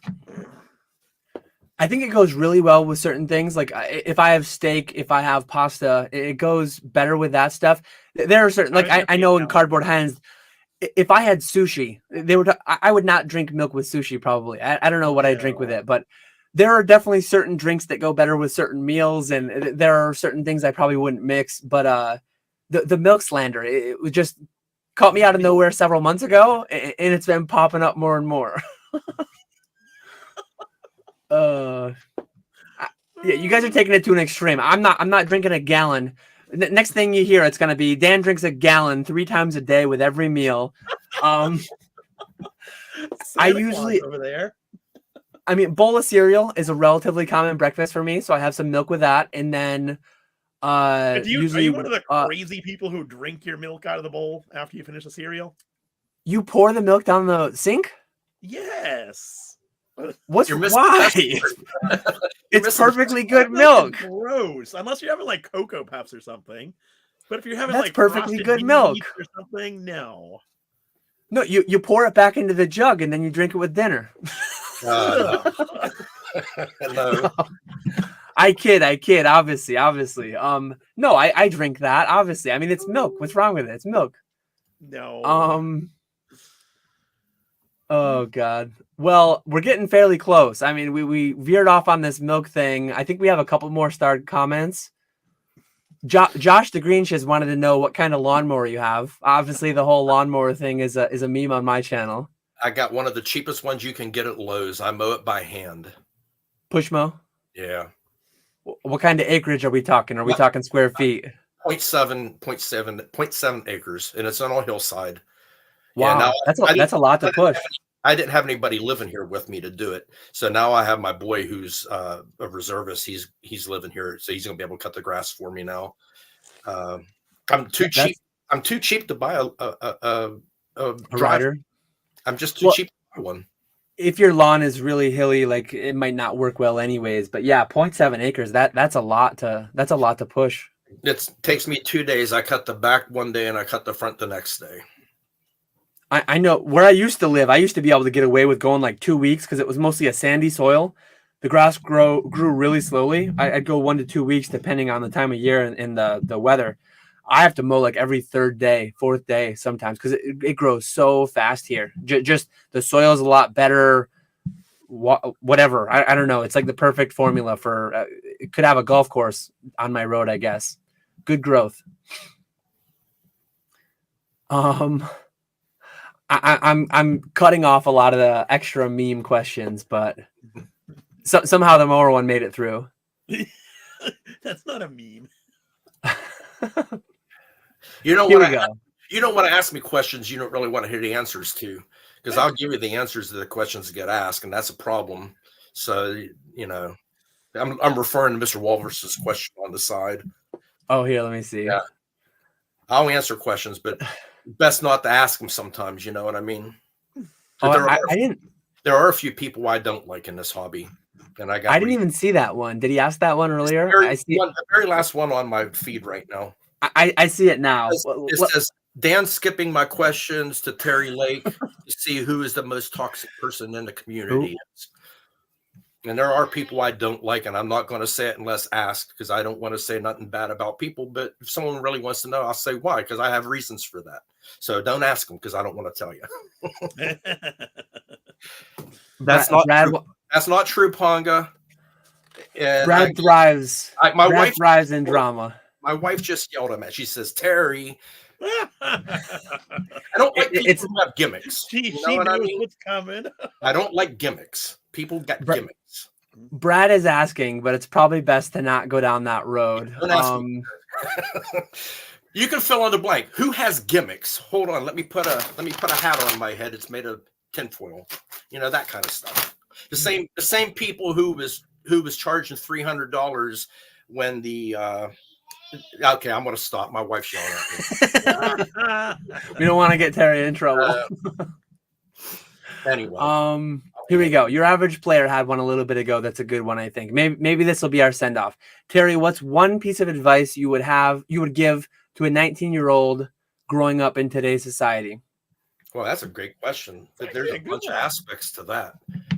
That's a good send off. Be careful who you pick, who your friends are. Surround yourself with successful people. That's one thing they say all the time. Successful people surround themselves with other successful people. Be proud at the work you do, no matter what that work is. Whether you work at Burger King, take pride in what you do, because that gets recognized. Good work gets recognized, and it gets you advancement. Financially speaking, you know, at 19 years old, you have the key that we don't have, and that's time. You know, I'm 58. My time's limited to make money. 19, you have your whole life to make money. And that's one of the factors you need is time. You know, take advantage of people's trying to give you money. If someone's going to give you a 6% dollar for dollar match on your 401k, take it, even though it hurts. Take it. Just don't go out to eat one meal a week or whatever. You got to find a way to take that money if someone's going to give it to you. And again, be tight with your family. If you have a mom, you have a dad, you know, your brothers, sisters. That's something that I'm not tight with my sister because I moved away, but I'm trying to do it now because my mom passed. But I have 6 siblings, and they don't all like get along with each other. Like they don't, you know, and I don't like that. I want them to all be tight with each other, but they just grown apart. There's a lot to unpack there. So, Nick, obviously you and I don't have all the age and wisdom and experience of Terry, but anything you want to add there? Advice to yourself back at 19? Oh, back at 19. You're talking to 19-year-old old school Pokemon. What are you telling him? I would just say I like the end of yours, Terry. Family being the most important thing. That's definitely number one. You need that support system to do anything, whatever you're gonna do. You can't do anything alone. So that's a big one. I would say believe in yourself and give yourself credit for what you've accomplished and what you can accomplish. That's always been one of my big ones until just recently. It's always been comparing myself to like back in the day. It was comparing myself to the inventory Gary and Scott and Rusty had, and not having nearly as much as them and being as successful as them, and it could get you down sometimes. So just be proud of what you've accomplished and what you can do, and don't compare yourself to other people. Yeah, I think I would add, and it's a big ask of a 19-year-old. Oh, do you like the highlight I made by Walrus? I just saw that. It's a big ask for a 19-year-old, and honestly, it's a big ask for a 34-year-old, and it's a big ask even for a 59-year-old at times. But try to know what your goals are in life. Try to find like what brings you joy, what brings you happiness, and every day try to do something that steers you towards that. I think a lot of people just get lost in the day-to-day, not really kind of just like drifting through. And this is life. You only live it once, right? Once every day passes, that time is spent and you can't get it back. You spend money on something stupid that doesn't pan out, you can go earn more, you can get it back. You can't get the time back. And every day, just make sure you're enjoying yourself, make sure you're spending it, advancing towards whatever your goals are. And again, at 19, you're not going to have your whole life figured out and all your goals. And even at 59, even at 89, maybe you don't have everything you want to do figured out, but do your best to get towards it. And smart goals are huge. Like whenever you do find something, I want to be healthier. For the past 5 years, I've said I want to be healthier. Too vague. I didn't get healthier. I want to lose weight is a little more specific. Too vague still. I didn't hold myself to it. I didn't set any metrics. I didn't pass or fail. I just kind of drifted through and nothing happened. This year I set a smart goal. I'm 225 by the end of the year. I've already lost over 10 pounds. I set a smart goal. Specific, measurable, achievable, relevant, realistic, time-based. Now that I've actually set like in stone what needs to be done and how, and it's getting done. So yeah, whatever your goals are, whatever your aspirations are, like try to consciously be aware of them and spend your time and your money wisely, because time and money are like the two main tools that you have navigating through life to get those things that bring you joy yeah. So that's my contribution there. I want to clarify something here in the chat, talking about who I was referring to. I was not referring to Josh about the Magikarp hat. I would wear the hell out of one of those if I had it. So go back and re-listen to that. I only know one person that wore tinfoil hat. So anyway, but I was not talking about Josh. I just wanted to clarify that. I like him. I watch his channel.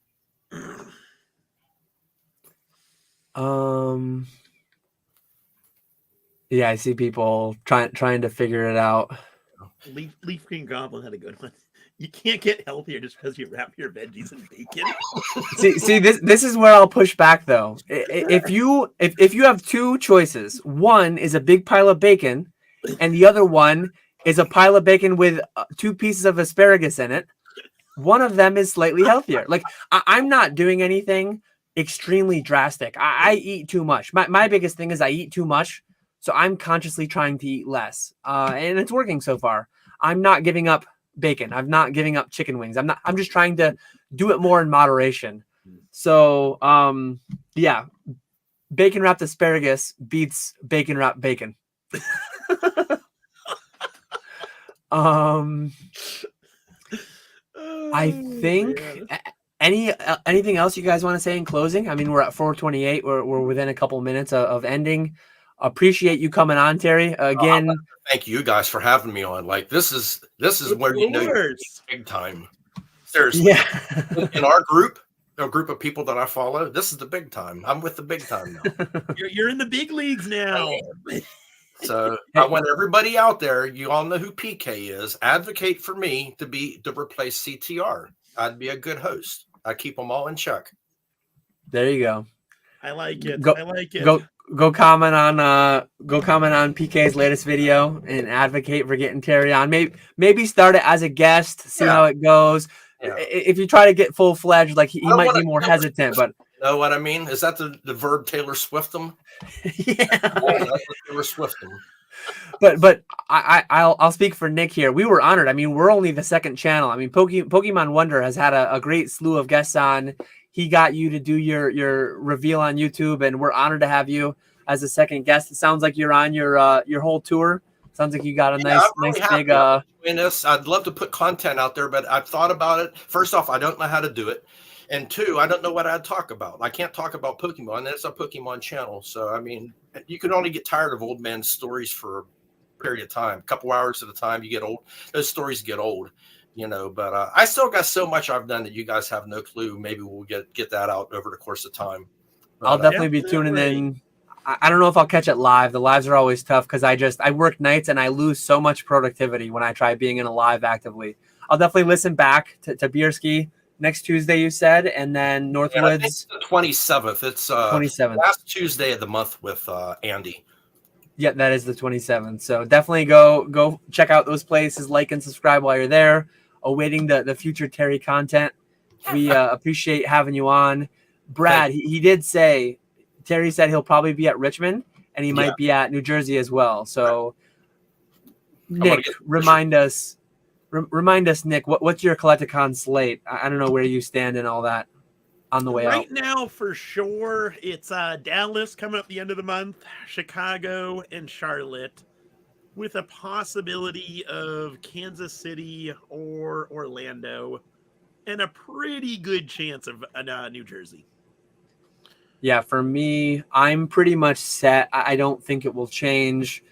Dallas is happening end of this month. Charlotte, New Jersey's a couple weeks before Charlotte. The New Jersey's going to be minimal. New Jersey's going to be a few hours, one of the days.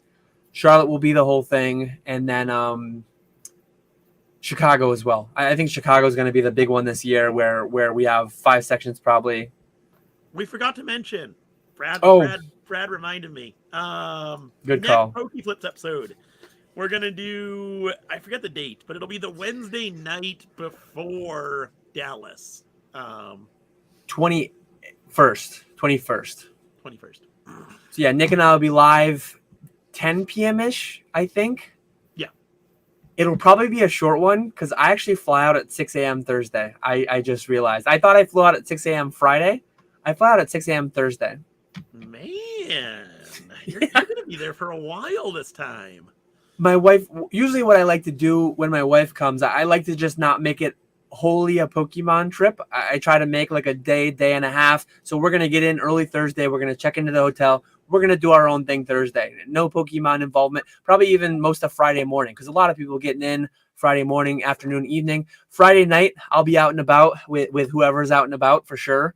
But Thursday morning through Friday afternoon, evening, that'll be my wife and I, little us time. There we go. But yeah,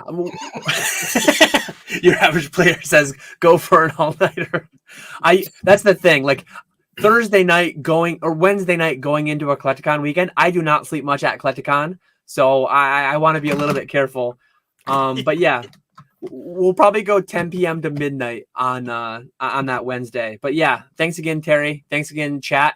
Thank you guys so much, guys, for coming to watch, and I'm available. Anybody else's channel wants to interview me, so there we go. Let's plug.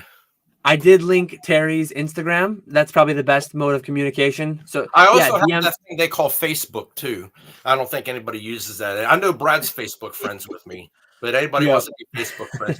But my Instagram basically is just pictures of pizzas I make, because I make pizza just about every night at our house. If you like looking at pictures of pizza, my Instagram is full of it. There you go. Go to Terry for booking reservations with him for content, and then go to Terry for some pizza content as well. Right. Sounds good. But yeah, as always, appreciate everyone watching. We will catch you all later. Okay, take care, guys. Bye.